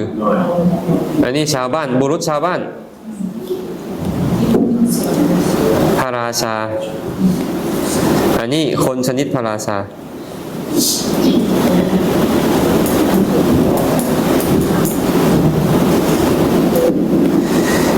เปรียบเสมือนกับคน3คนนี่นะบุรุษชาวบ้านนี่เนื่องจากตัวเองนี่ก็บ่ได้คุ้นเคยกับพระราชามันบอกมันก็เลยต้องไปหาคนสนิทพระราชาคนสนิทพระราชาเลยพาเข้าไปหาพระราชาชาวบ้านจึงมีโอกาสได้พ่อพระราชาบุรุษชาวบ้านนี่เหมือนจิตอันนี้เหมือนจิตพระราชาเป็นเหมือนอารมณ์เหมือนอารมณ์กรรมฐานนะคนชนิดพระราชานี่เปรียบเสมือนกับวิตก จิตได้อาศัยวิตกนี้จึงสามารถเข้าไปหาอารมณ์คือราชาได้เพิ่นเลยบอกว่าราชานี่เปรียบเสมือนอารมณ์เด้อเปรียบเสมือนกับอารมณ์ ธรรมดาของจิตนี่นะมันจะบ่ไปสู่อารมณ์ได้โดยตรงเว้นแต่จิตประเภทที่ได้อาศัยวิตกก่อนแล้วหรือจิตที่บ่ต้องอาศัยวิตกบางจำพวกเท่านั้นที่เหลือต้องอาศัยวิตกเข้าไปสู่อารมณ์แต่ว่าเขายังบ่คันเบ้าฮอดกันตัวนั้นแท้นะเพราะเขาจะได้ไปเขียนในบริเชตที่2ว่าจะเรื่องของเจตสิกแต่ละตัวว่ามีลักษณะแบบใดตอนนี้เขาจะเขียนไป5อันนี้ก่อนคือวิตกวิจารปิติสุขและเอกคตานี่ทันบ่จิตของเขานี่นะเหมือนชาวบ้านพระราชาเปรียบเสมือนอารมณ์การที่จิตเขาจะไปฮู้อารมณ์ได้ดีนี่นะต้องอาศัยคนสนิทชาวบ้านก่อนคนสนิทของพระราชานี่ก่อนได้อาศัยคนสนิทของพระราชาก็สามารถเข้าไปหาพระราชาได้จิตที่หดหู่อาศัยวิตกก็สามารถไปอยู่ในอารมณ์ของกรรมฐานได้ประมาณนี้เนาะจืดเนาะ รักมีตกอยู่เบิ้งมีตกเนี่ยเพื่อไปเข้าถึงอารมณ์ว่า บ่วิตในขณะที่จิตเกิดขึ้นน่ะมันมีวิตกนั้นอยู่แล้วแต่ว่าหน้าที่ของวิตกนี่นะคือยกจิตวิตกนี่มันแบบวิตกนี่มันยกจิตไปสู่อารมณ์จิตนี่บ่ได้เฮ็ดอย่างอื่นแค่ฮู้อารมณ์แต่มันจะฮู้อารมณ์ได้ย้อนมีวิตกยกไป มันมีกลุ่มอยู่แล้วมันสีมันมีที่คนใจแบบอย่างนี้ มันเกิดขึ้นพร้อมกัน เกิดพร้อมกันกับจิตสมมุติอยู่นี่มีทางวิตกวิจารณ์มีทางปีตินำแต่ถามว่ามันต้องมีภาษาบ่ล่ะถ้าบ่มีภาษามันบ่กระทบอารมณ์ในภาษามีต้องมีเจตนาบ่มันต้องมีเจตนามันถึงจะนั้นได้มันต้องมีสัญญาบ่ล่ะมันก็ต้องมีสัญญาเพราะมันแหละแต่ว่าค่อยบ่เว้าฮอดพวกเนี้ยเพราะค่อยกำลังจะเว้าเรื่องขององค์ฌานค่อยก็เลยยกวิตกวิจารปิติสุขเอกคตามาแต่ทุกอย่างที่ค่อยเว้ามาทั้งหมดนี่น่ะมันเกิดพร้อมกันได้เมื่อมันเกิดพร้อมกันไม่เฮ็ดหน้าที่คนละอย่างได้แต่เฮ็ดพร้อมกันสัญญาค่อยเฮ็ดหน้าที่จื่ออย่างเดียวค่อยบ่ยกจิตเจตนาเนี่ยค่อยจงใจในอารมณ์อย่างเดียวภาษาค่อยเฮ็ดหน้าที่กระทบกับพอที่ค่อยบ่เฮ็ดอันอื่นนำเจ้าเด้วิตกค่อยเป็นผู้ยกจิตขึ้นสู่อารมณ์เด้อวิจารณ์ก็ค่อยตามเข้าพึงอารมณ์เด้อปิติค่อยเฮ็ดหน้าที่ปลื้มใจเท่านั้นเด้แต่จิตที่มันตัวฮู้มันเฮ็ดคนละอย่างแต่พร้อมกันเฮ็ดคนละอย่างแต่พร้อมกันเลยเข้าใจบ่ดิเข้าใจเนาะ โลกนั้นเขาจะทำโยกจริงไหมครับ คำว่ายกจิตขึ้นนำเอาจิตเข้าไปหาสมมุติว่าเขาอยากอารมณ์หายใจซะลมหายใจไอ้ลมหายใจนี่นะมันเป็นอารมณ์ของกรรมฐานบทนี้เนาะวิตกนี่มันคอยนำจิตเข้าไปหาอารมณ์การนำจิตเข้าไปหาอารมณ์เนี่ยเป็นลักษณะของวิตกแต่ตัวกระทบอารมณ์แท้ที่มันผัสสะที่ไปกระทบอารมณ์หน้าที่กระทบของผัสสะหน้าที่จื้อนี่ของสัญญาหน้าที่จงใจในอารมณ์นี่ชัดเจนในอารมณ์นี่สัจเจตนา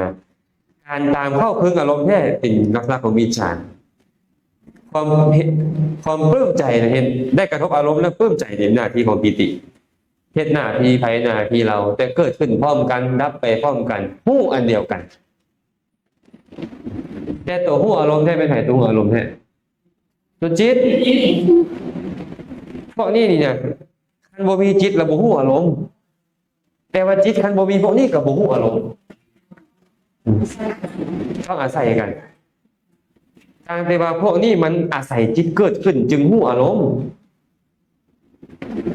จิตบางประเภทมันต้องมีพวกนี้กับฮู้อารมณ์ได้นี่นะอย่างในอุเบกขากับบ่มีปิติจิตประเภทอุเบกขาบ่มีปิติแต่ก็ฮู้อารมณ์ได้จิตบางประเภทมันต้องอาศัยวิตกมันต้องอาศัยวิจารณ์กับฮู้อารมณ์ได้สินะ เห็นบ่แต่พวกวิตกพวกวิจารปีติผัสสะพวกเนี้ยต้องอาศัยจิตจึงรู้อารมณ์ในขณะที่รู้อารมณ์มันต้องเฮ็ดหน้าที่ของตัวเองพร้อมได้อย่างเช่นคนพายเรือฮอดฟังคนจะฮอดฟังเป็นบ่ในขณะที่เรือฮอดฟังคนฮอดฟังบ่แต่ว่าอยู่ละล่าบ่คือต้องมีผู้พายต้องมีผู้ดึงผ้าใบอีอย่างเป็นต้นบ่นั่นแหละแต่ละคนก็เฮ็ดหน้าที่ของตนแต่ซื่อว่าเข้าฮอดฟังพร้อมกัน แต่ในขณะที่ฮอดฟังกันน่ะเป็นอย่างฮอดฟังแท้ๆคือแต่คนฮอดบ่คนขี่เรือฮอดไม่ผู้ใดไปอาศัยเรือฮอดฟังคนแต่เรือบ่อาศัยคนจะฮอดฟังบ่อย่างนี้เพิ่นก็อาศัยกัน มีโต๊ะเป็นโต๊ะยิ่งไป ยกใจให้ไปหาลม แต่ถ้ามันละมีโต๊ะไปแบบ แม่นคันละวิตกแล้วด้วยความคุ้นเคยอ่ะเพิ่นเลยอุปมาในนี้เนาะอุปมาเหมือนกับเมื่อกี้นี่แหละมีอย่างได้เมื่อกี้นี่ฮะอ๋อมีชาวบ้านราชาและสมมุติว่าเมื่อก่อนนี่นะเป็นชาวบ้านเนาะมีหมู่เป็นคนสนิทพระราชาก็เลยเข้าไปหาหมู่พอเข้าไปหาหมู่แล้วก็จะค่อยได้พ่อพระราชาไปดุเข้าเรื่องกับพระราชาป่ะเรื่องกับพระราชาแล้วต้องอาศัยบุรุษ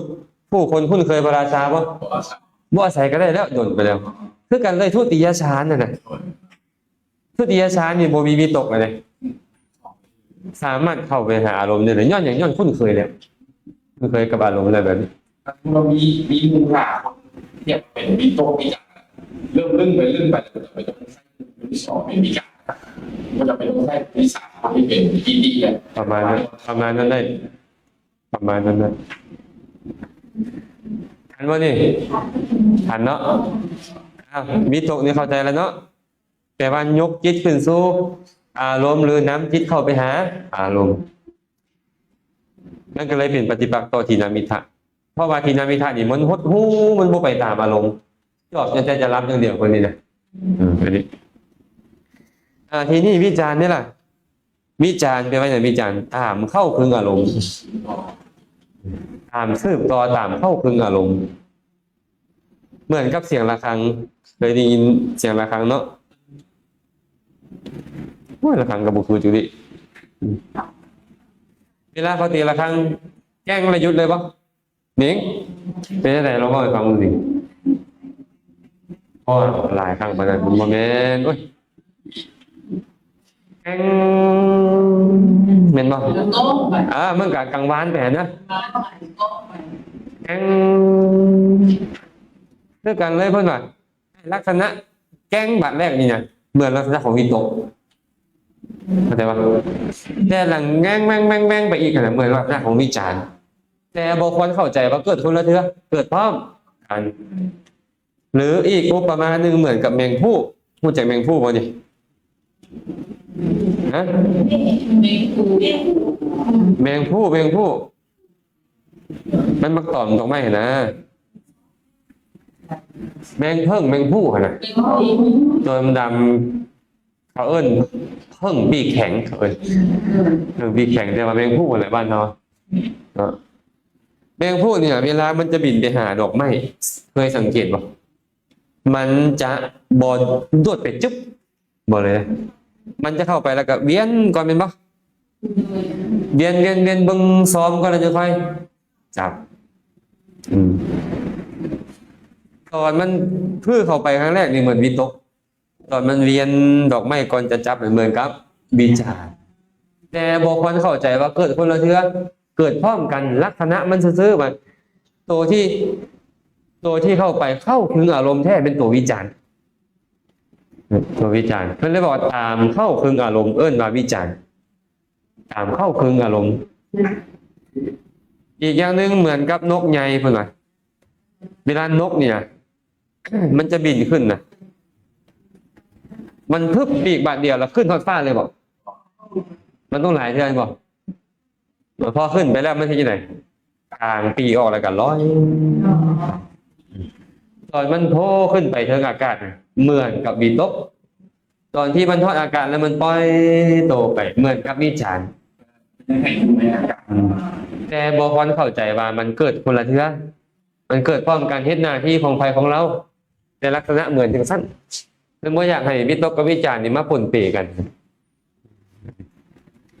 อันสั้นวิจารณ์นี่ตามเข้าพึงอารมณ์วิจารณ์นี่มันจึงเป็นปฏิปักษ์ต่อวิจิกิจฉามันบ่ลังเลสงสัยมันดื่มด่ำในอารมณ์มันบ่ลังเลสงสัยคันวิจิกิจฉาลังเลจะเอานี่หรือเอานี่ดีเนาะไอ้ลังเลสงสัยเป็นบ่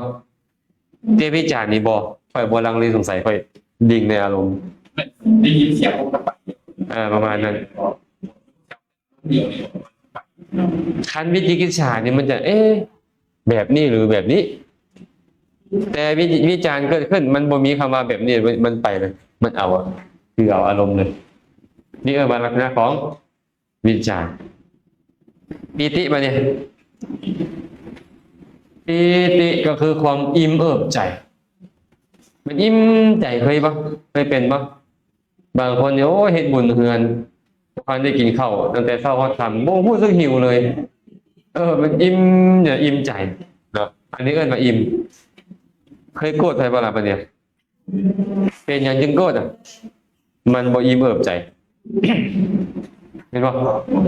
สั้นปีติจึงเกิดขึ้นมาแล้วมาเผาพยาบาทสภาวะตรงกันข้ามกันปีติอิ่มใจพยาบาทประทุษร้ายใจมันก็เลยต่างกันเนาะ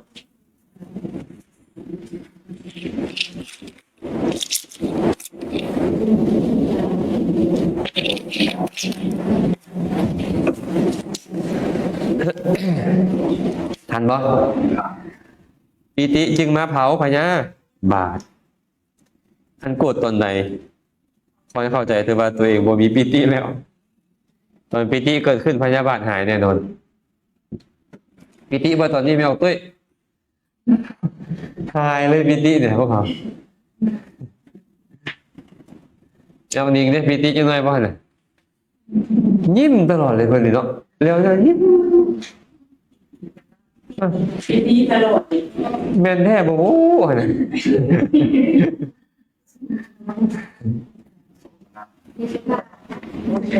ว่าคนมีปกติบ่ลึกซึ้งบ่ค่อยหินบ่ค่อยตองยังจอบแต่สิยิ้มอย่างเดียวเพิ่นมีปกติบ่ลึกซึ้งบอกกันเป็นปฏิสนธิจิตประกอบด้วยโสมนัสจิตดวงนั้นมาเกิดมีโสมนัสอย่าให้บูดได้เนาะบูดก็เฮงเติบก็ได้บูดก็ได้นะแต่ครับปีติยังอิ่มเอิบใจอิ่มเอิบใจแต่อาจารย์อธิบายไว้วันนึงนี่แล้วว่าปีติมีอยู่5แบบบอกกันเว้าละเอียดเด้อบอกกันเว้าละเอียดปีติมีหลายแบบคุถกาปีติคณิกาปีติเพลงคาปีติหรือพารณาปีติโอกันติกาปีติมี5แบบคนละเข้าใจไปอิ่มเอิบใจก่อนเนาะความอิ่มเอิบใจมันเป็นปฏิปักษ์ต่อพยาบาทมันก็มาเผาพยาบาทสุขบ่เนี่ยสุขคือความโสมนัสโสมนัสก็คือสุขใจไอ้คำว่าสุขที่นี่หมายถึงโสมนัสสุขใจผมเป็นสุขกายเด้สุขใจเนาะไอ้ความสุขใจนี่มันมาเผาอุทจักกุกุจจะ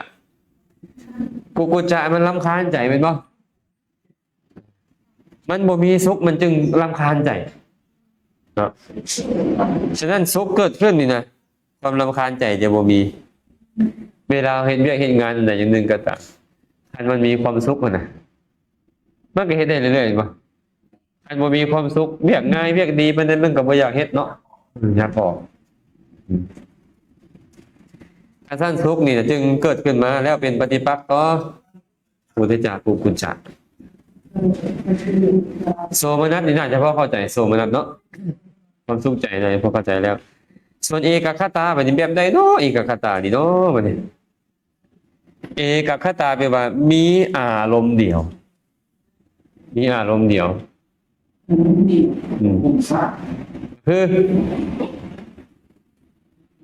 มันบ่พุ่งซ่าน แต่ว่าปฏิปักษ์โดยตรงของมันก็คือกามฉันทะขั้นกามฉันทะเกิดขึ้นแล้วมันบ่อยู่ในอารมณ์เดียวแล้วปฏิปักษ์โดยตรงเทิงแม่นว่ามันจะตรงกันข้ามกับอุทจจะก็จริงแต่ว่าถ้าหากว่ากามฉันทะเกิดขึ้นมันจะบ่อยู่ในอารมณ์เดียวแล้วมันก็เลยมันเห็นมันเป็นปฏิปักษ์กับกามฉันทะ โอ้พระเนี่ยแบบยุบไปเลยนะครับ มันจะคิดในกามนั่นแหละ มันคิดไปคิดไป มันก็บ่อยู่เก่าอะแต่ถ้าหากว่าเอกคตามันเกิดขึ้น มันจะอยู่แต่ในอารมณ์เดียวนี่กามมาสันทาเกิดบ่ได้ เป็นยังไงเนาะเนี่ย เวลาฮู้สิ่งใดเราจะฮู้แต่สิ่งนั้นคือตอนนี้เขาพยายามฮู้ไปหลายอัน คิดต่อคิดต่อคิดต่อคิดต่อ เนี่ยไม่ แล้วมันก็คิดไปหาเรื่องนี้เรื่องนั้นต่อเลย แต่เอกคตานี่อยู่ในอารมณ์ใดก็คืออารมณ์นั้นอย่างเดียว มันเลยบ่พุ่งซ่านมันเลยมีสุขตอนบ่พุ่งซ่านน่ะเวลานั่งสมาธิมันเริ่มจดจ่ออยู่ในอารมณ์เดียวสุขแม่นๆมันเพ่งแบบนี้เอิ้นว่าเอกคตา เวลาเขาเบิ่งรู้เนี่ยเบิ่งต่อเข้าเบิ่งทีมหรือว่าอย่างนั้น บ่ ต้อง ฮู้แค่ว่าเข้าออก พูดว่าเขา เฮาบ่ได้เบิ่งแท้ๆมีโวหารมาเบิ่งจะหมายถึงฮู้บ่ได้เบิ่งเด้คันเจ้าเอาไปเอาตาเบิ่งนี่เจ้าเจ็บตาตายเลยนั่งสมาธินี่เจ็บตาเลยเห็นบ่บางคนเขามักเอาตายเพียงหน้าผากก็จะย่อเขาจะเจ็บตาทำลายไหลอย่าไปเบิ่งโวหารมาเบิ่งซื่อคือฮู้เข้าฮู้ว่ามันเข้ามันออกกันซื่อมันมากระทบกันกับฮู้เนาะว่ามันเข้ามันออกเท่านั้นแหละ แล้วเขาบอกอย่างนี้ก็ต้องพูด บอกเขาว่าจำเป็นต้องไปพูดนะพูดแท้ๆพูดอานาปานสติแท้ๆคือพูดแค่มันเข้ามันออก นี่จิตจิตว่า แม่นบอกคันเจ้าไปพูดเย็นฮ้อนเจ้าก็พูดธาตุไฟธาตุลมล่ะเจ้าพูดธาตุไฟพูดธาตุนั่นแหละเพราะว่าความเย็นของฮ้อนเป็นลักษณะของธาตุไฟพอธาตุไฟเอาเย็นก็ยังบ่ได้เห็นเนาะ จะได้ไป ไม่มีรถกระเป๋าหนู พูดพอมันเข้ามันออก มีรถ เหมือนกับคนเบิ่งประตูนี่นะค่อยบ่ได้แบบกำหนดว่าคนหน้าแบบใดตาแบบใดค่อยไปกำหนดพูดแต่ว่าเขาเข้าเขาออกค่อยบ่ได้ไปสืบสวนว่าเจ้าเป็นลูกไผหลานไผหรือเจ้าเป็นหมู่ของผู้ใดเจ้ามีลักษณะอาการจังไดบ่ค่อยพูดแต่ว่ามีคนเข้าคนออก ที่มามาคือจิตว่าเดี๋ยวขึ้นมามันขึ้นไปตรงนี้แหละขึ้นลงมาทาง แสดงว่ามันบ่อยู่กับอารมณ์เดียวนะมันไปหลายอารมณ์นะเราต้องกลับมาฮู้อาการเข้าออกเข้าลงอันนี้เฉพาะอานาปานสติไหมแต่อย่างอื่นนี่อีกหลายเด้ไม่ใช่ไปเพ่งกสิน ตั้งเวลาคือแก้ไขกันอย่างนี้นี่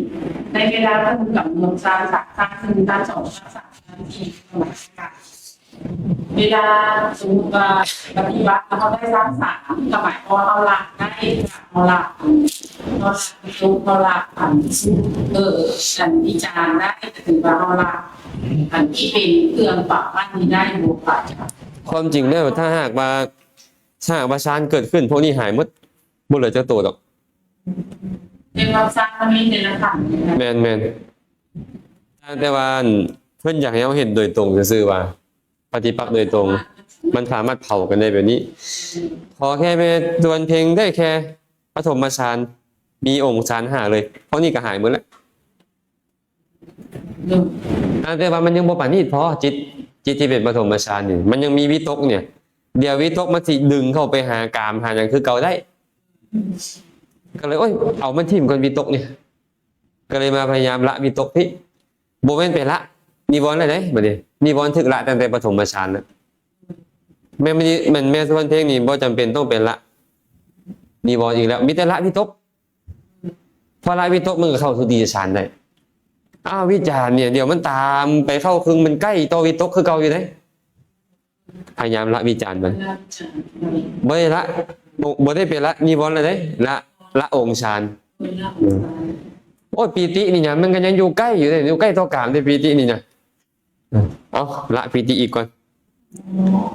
มันก็เหลือแค่สุขกับเอกคตาสุขนี่มันก็ยังใกล้ต่อกามอยู่นะ ละสุขอีกมันก็เปลี่ยนจากสุขมาเป็นอุเบกขาแสดงว่าเขาบ่ได้เป็นละนิวรณ์ตอนทุติยฌานตติยฌานจตุตฌาน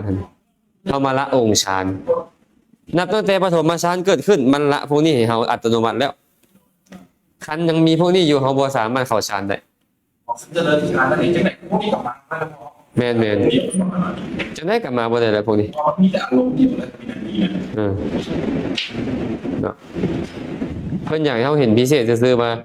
มันสามารถเป็นปฏิปักษ์เพราะสภาวะมันตรงข้ามกันแต่กุศลเกิดขึ้นปุ๊บนิวรณ์บ่มีแน่นอนนิวรณ์เกิดขึ้นปุ๊บกุศลก็บ่มีแน่นอน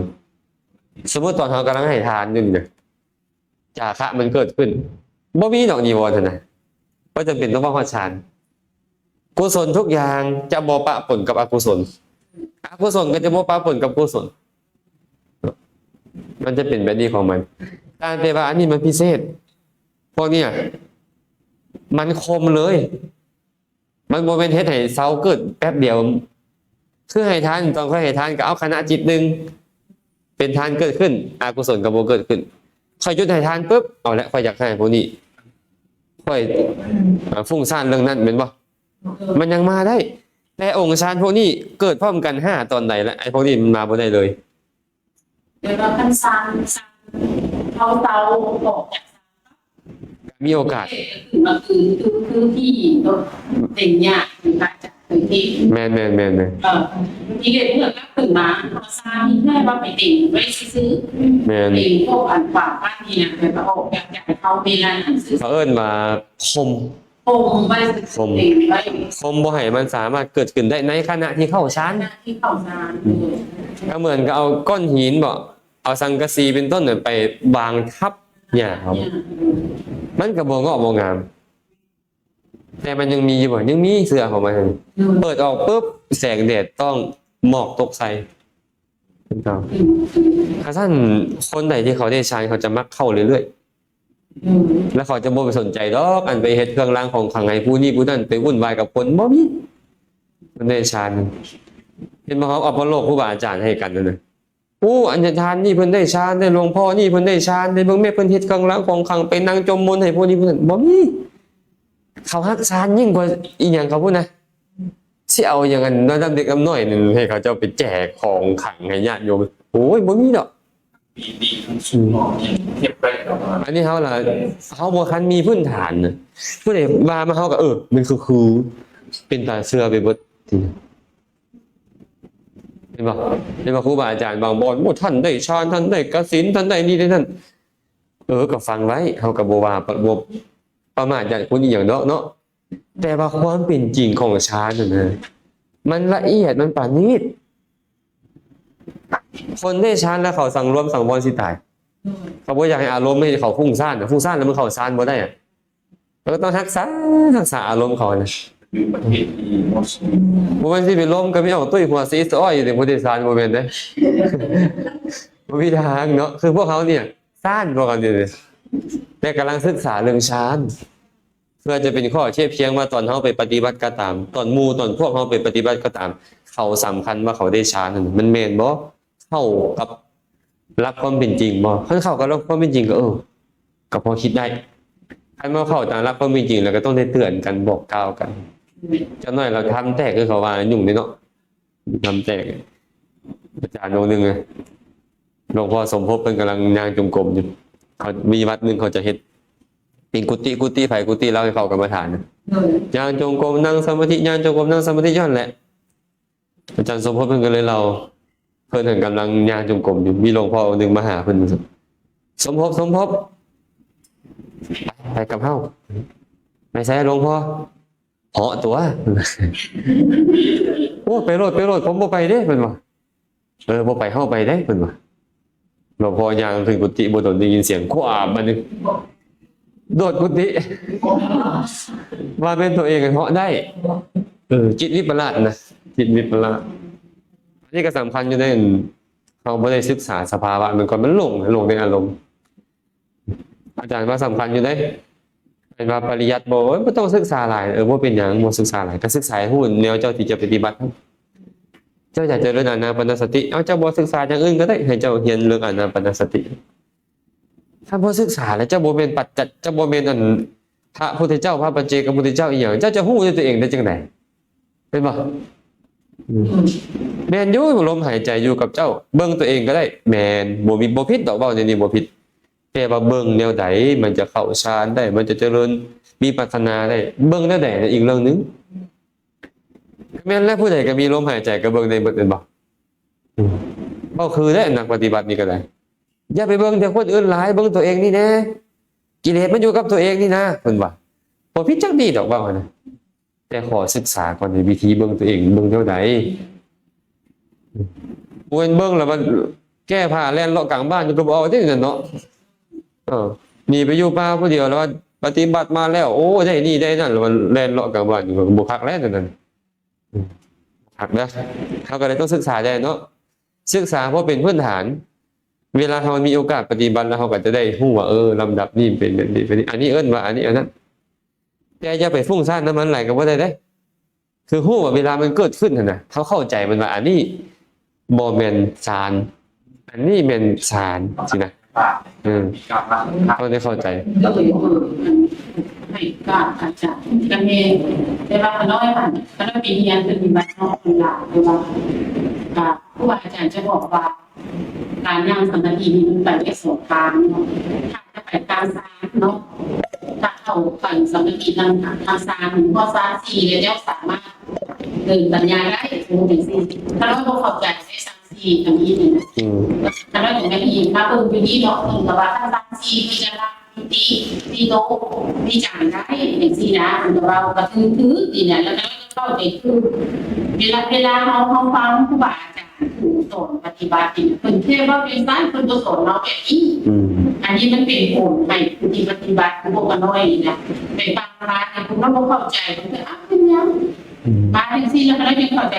สามสี่ก็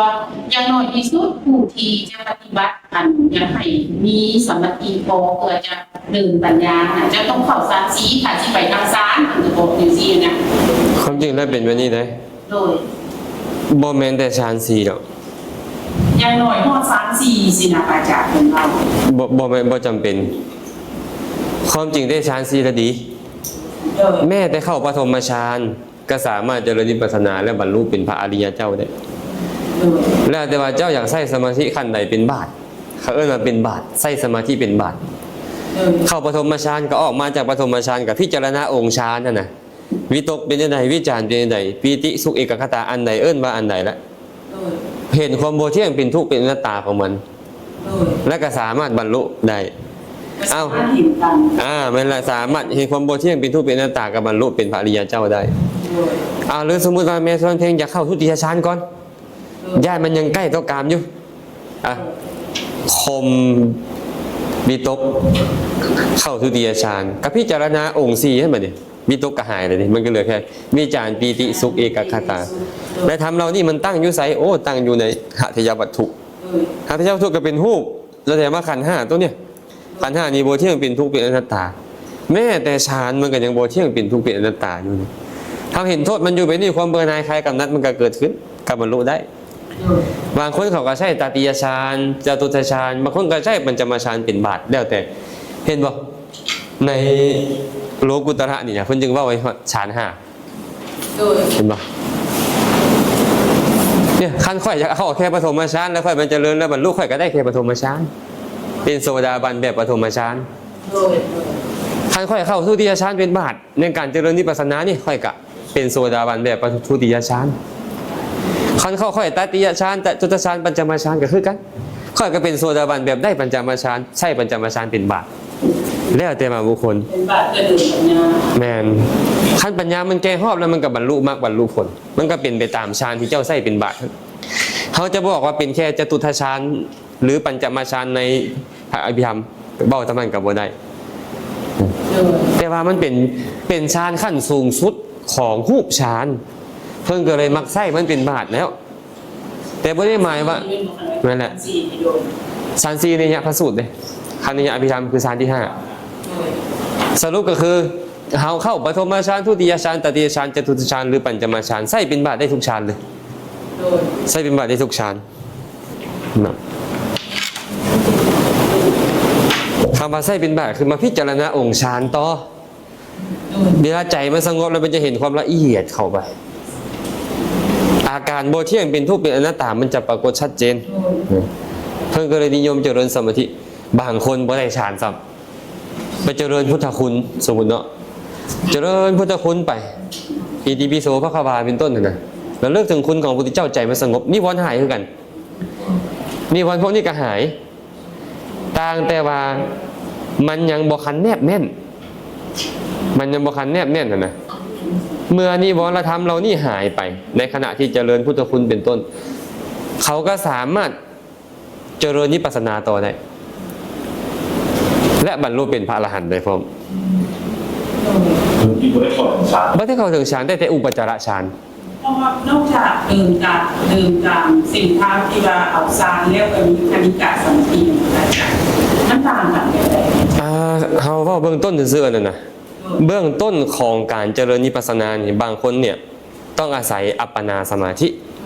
บางคนต้องอาศัยอุปจารสมาธิบางคนนี่บ่ต้องอาศัยเลยแค่คณิกะสมาธิก็ได้แต่ตอนที่เจ้าจะตัดสหูนี่นะตอนเจ้าเจริญวิปัสสนาเนี่ยมันต้องเป็นคณิกะสมาธิมันบ่สามารถเป็นอัปปนาสมาธิได้สมมุติแม่สมมุติเพลงเข้าฌานมาปุ๊บตอนนั้นเป็นอัปปนาสมาธิออกจากฌานมาแล้วได้จะค่อยมาพิจารณาองค์ฌานตอนพิจารณาองค์ฌานมันเป็นคณิกะสมาธิเมื่อเป็นคณิกะสมาธิเห็นความบ่เที่ยงเป็นทุกข์เป็นอนัตตาอยู่เรื่อยๆแล้วนะตอนประหารกิเลสแท้เป็นอัปปนาอีกก็เป็นขั้นฌานแต่โลกุตตรฌานมันเกิดขึ้นจะค่อยประหารกิเลสได้เนาะมันบ่พ้นจากคณิกะก็ต้องเป็นคณิกะคือเก่าตอนพิจารณานะตอนนี้ปัสสนาปัญญาจะเกิดขึ้นต้องเป็นคณิกะแต่เบื้องต้นนะตอนเนี้ยเบื้องต้นบางคนต้องอาศัยอัปปนาเด้อเขาก็ต้องเจริญฌานให้ได้บางคนต้องอาศัยอุปจาระได้เขาก็เจริญเข้าอุปจารฌานเข้าฌานบ่ได้ก็ยะแต่นิวรธรรมในใจค่อยหายนะเขาก็สามารถพิจารณาธรรมให้บรรลุได้แต่บางคนน่ะค่อยบ่มักสมาธิค่อยบ่มักความให้ใจสงบค่อยเจริญวิปัสสนาเลยเห็นทุกข์กระทบตาเฮ็ดวิปัสสนาให้เกิดขึ้นเสียงกระทบหูเฮ็ดวิปัสสนาให้เกิดขึ้นเลยพิจารณาไปเลยอันนี้เอิ้นว่าวิปัสสนาญาณิกวิปัสสนาญาณิกะก็คือผู้ที่อาศัยวิปัสสนาเท่านั้นเข้าสู่นิพพานก็คือพิจารณาธรรมให้บรรลุนิพพานคันคนที่เจริญฌานก่อนจะได้นั่นน่ะเอิ้นประเภทนี้ว่าสมถญาณิกะบุคคลผู้มีสมาธิเป็นญาณคือเป็นเครื่องนำไปฮอดนิพพาน เป็นบาปไปเนาะ มันเป็นบาปไม่กระต่างกันไปนี่แหละแต่ตอนพิจารณาให้ปัญญาเกิดขึ้นนี่จังได้ก็ต้องเป็นคณิกะบ่สามารถเอาอัปปนามาพิจารณาเลยเพราะอัปปนานี่นะมันมีอารมณ์เดียวอย่างว่ามันสิเห็นบ่เที่ยงเป็นทุกข์ได้จังได๋มันมีแต่อย่างเดียวเป็นอารมณ์เลยมันถึงยาวอะไรมันบ่เห็นการแต่ มันบ่เห็นการเกิดการดับของอันนั้นมีแต่เพ่งอยู่ในอารมณ์นี่เท่านั้น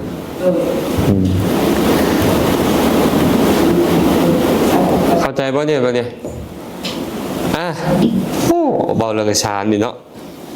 มันเริ่มจะซ่านแล้วได้พวกเขาเนี่ยสรุปแล้วฌานจิตมีเท่าใดฌานจิตมีหลายตอบว่าหลายนี่บ่ผิดเลยแต่ว่าฌานจิตนี่นะมันมีอยู่2ประเภทใหญ่ๆคือรูปฌานและอรูปฌาน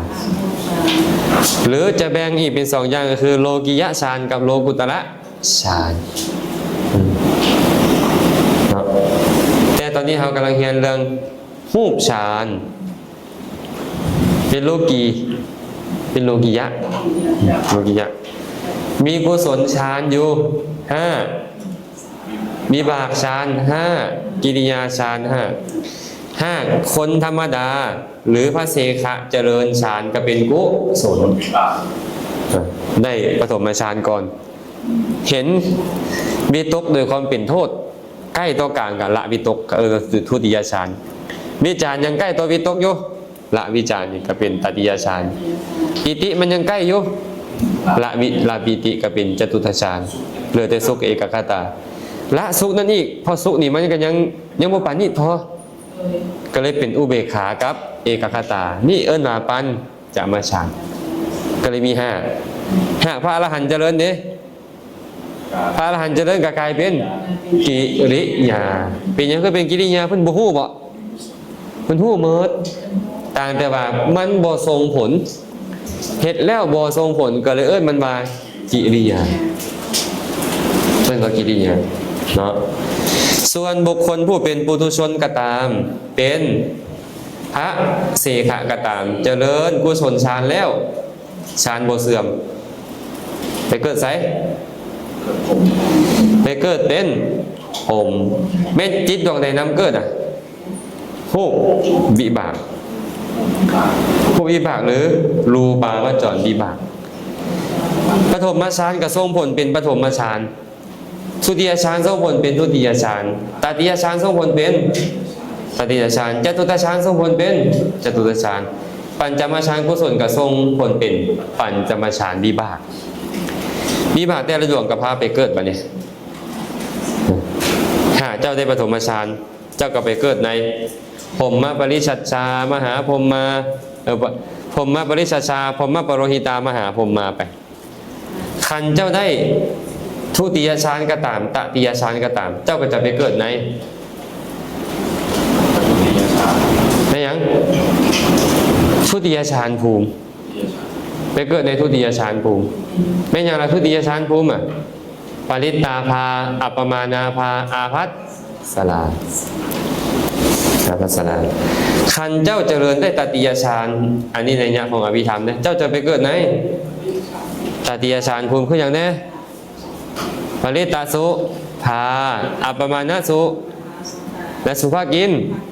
สุภากินหากเจ้าเจริญได้ถึงปัญจมฌานก็จะไปเกิดในตติยะในจตุตฌานภูมิคือสั้นใดเวหัพพลาหากเจ้าสามารถข่มความยินดีพอใจในนามได้เจ้าก็จะไปเกิดในอสัญญีสัตว์อสัญญีสัตตพรหมบ่มีนามแต่หากเจ้าสามารถเจริญได้ถึงขั้นอนาคามีมรรคนำอนาคามีมรรคแล้วได้จตุตฌานหรือปัญจมฌานในญาณอภิธรรมนี่นำเจ้าก็จะไปเกิดในสั้นสุทธาวาสอาวิหาอัตตปาสุทัสสาสุทัสสีและอากานิธาจะไปเกิดในสั้นนั้นเนาะอันนี้ลำดับของมันฉะนั้นเนาะพวกเขาคันว่าในยะพระสูตรมาเนี่ยในยะพระสูตรนี่มันบ่มีปัญจมฌานนั่นบ่ได้ปฐมฌานกลับไปเกิดในปฐมฌานภูมิ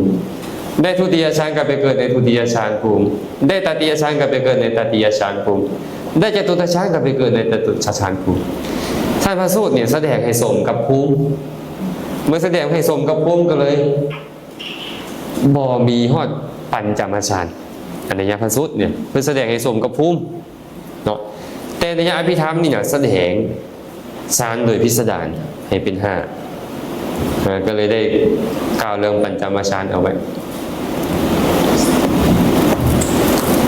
ทันบ่น่าจะทันเนาะแต่ฌานต้องบ่เสื่อมแม่นบ่คันฌานเสื่อมนี่บ่มีโอกาสได้เกิดเลยเจริญฌานได้ดีบันไดก็ตามคือพระเทวทัตน่ะไปไทยล่ะพระเทวทัตอเวจีแต่ก่อนนี่เหาะเหินเดินอากาศได้แสดงฤทธิ์โดยประการต่างๆได้อภิญญา5พุ่นได้ฌานแล้วบ่พอได้น่ะได้รูปฌานแล้วบ่พอเจริญอรูปฌานได้พร้อมอย่างช่ำชองจึงค่อยได้อภิญญาเมื่อได้อภิญญาจึงค่อยเหาะเหินเดินอากาศได้แสดงฤทธิ์ได้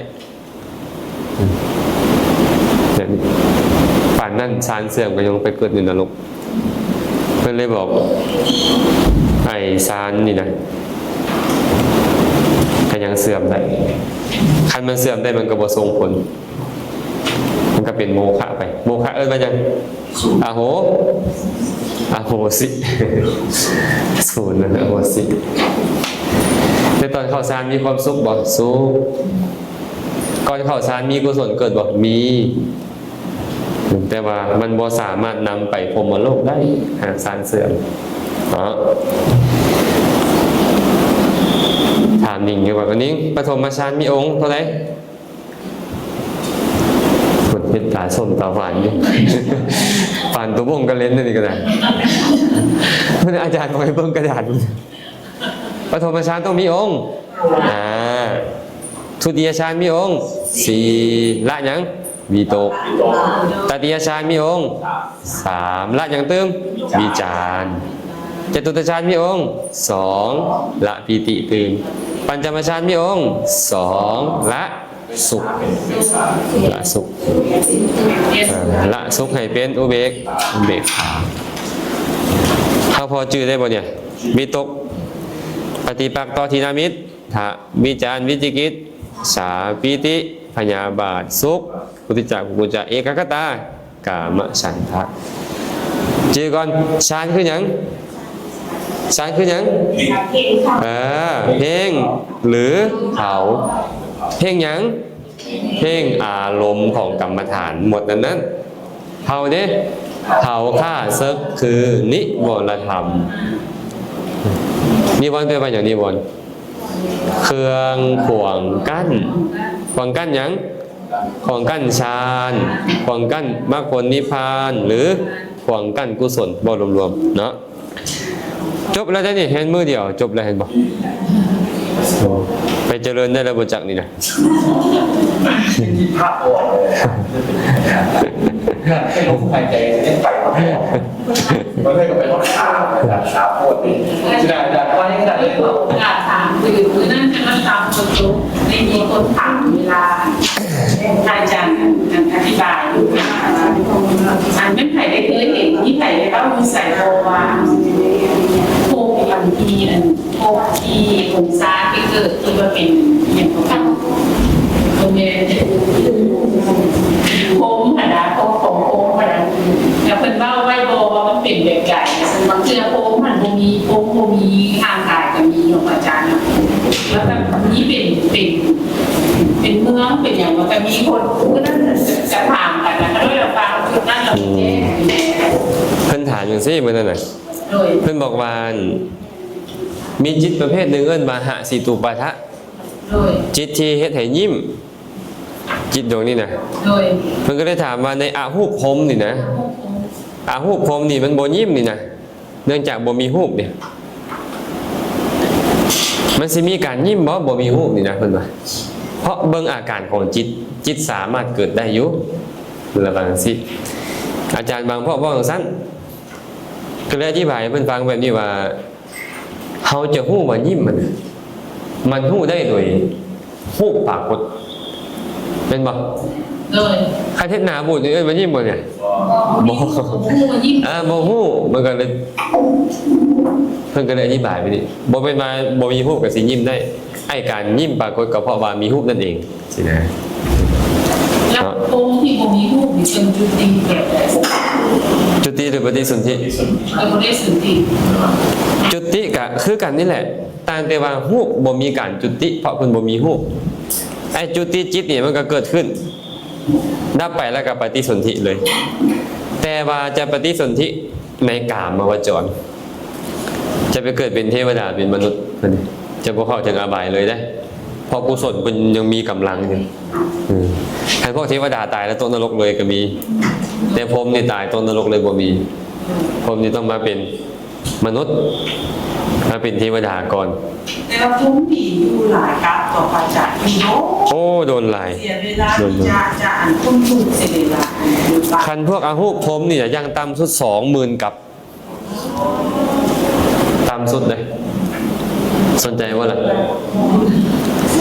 กับหนึ่งกับบอกว่าเกิดกี่จากล้านเธอแล้วพวกเขาแต่เขายังเซ้ยอยู่เขา20,000 กับมาเนี่ยเฉพาะกับเดียวนี่เอาโชคดีซะกับนี่พระพุทธเจ้า5 พระองค์และเขาไม่ได้ประโยชน์อย่างเลย ไม่ได้ประโยชน์อย่างนั้นเลยหาโองอะไร และจากกี่พระองค์แล้วมาเนี่ยแล้วจากอีกจากกี่องค์มาเนี่ยสมมุติมาคันมีมาทุกกับคันบ่มีมาทุกกับกะห่างออกไปอาหูพรหมเลยบ่มีโอกาสได้ฟังธรรมแต่ส่วนพวกหูพรหมนี่มาฟังธรรมเนี่ยพวกหูพรหมกับมาฟังธรรมกับบรรลุบักหลายเห็นบ่ตอนแสดงธรรมครั้งแรกอ่ะพวกหูพรหมบรรลุธรรม18 โกฏมนุษย์มีคนเดียวคือพระอัญญาโกณฑัญญะเทวดาบ่นับเฉพาะพรหมซื่อๆ18 โกฏบรรลุธรรมครั้งแรกก็บ่ไม่เขาปรารถนามาเพื่อบรรลุต่อหน้าพระพุทธเจ้าไปแสดงธรรมแสดงไปเลย18 โกฏบรรลุธรรมพวก เขาไปใส่พวกเขาไปเป็นจินไปเป็นจินนายย้อนคุมมันบอกเลยจังได๋เนาะก็เขาสมควรแล้วแหละมื้อนี้เนาะเลยเวลาอะไรเดี๋ยวนี้นะเป็นอันว่ามื้อนี้เขาได้อย่างแน่มหากุศลมหาวิบากมหากิริยาอย่างละ8เป็น24จิต24ดอกนี้เอิ้นว่าโสภณจิตแต่เนื่องจากว่ามันเป็นกามวจรหรือมันว่ากามาวจรโสภณจิตปุถุชนพระเสขะเฮ็ดเป็นกุศลทรงผลเป็นวิบากส่วนพระอรหันต์เฮ็ดเป็นกิริยาบ่ทรงผลแต่มีโสมนัสมีอุเบกขามีญาณสัมปยุตญาณวิปยุตมีสสังขาริกอสังขาริกคือกันหมดเลยเนาะและเขาเข้าเรื่องของรูปาวจรจิตรูปาวจรจิตนี่เป็นจิตประเภทฌานแต่ฌานประเภทมีรูปเลื่อนมารูปจิตประเภทรูปหรือรูปาวจรเนาะมีอยู่15ดวงโดยแบ่งเป็น3ชาติคือกุศลวิบากและกิริยากุศลหากว่าปุถุชนพระเสขะเฮ็ดฌานให้เกิดขึ้นได้จะเอิ้นว่ากุศลทรงผลเป็นวิบากคันพระอรหันต์เจริญเอิ้นว่ากิริยาบ่มีผลองค์ฌานมีเท่าไหร่องค์ฌานเอาพร้อมกันเนาะวิตกวิจารปีติสุขเอกคตาองค์ฌานมี5ฌานได้ชื่อว่าฌานย้อนว่าเพ่งหรือเผาเพ่งหยังเพ่งอารมณ์เผาหยังเอาสาธุสาธุ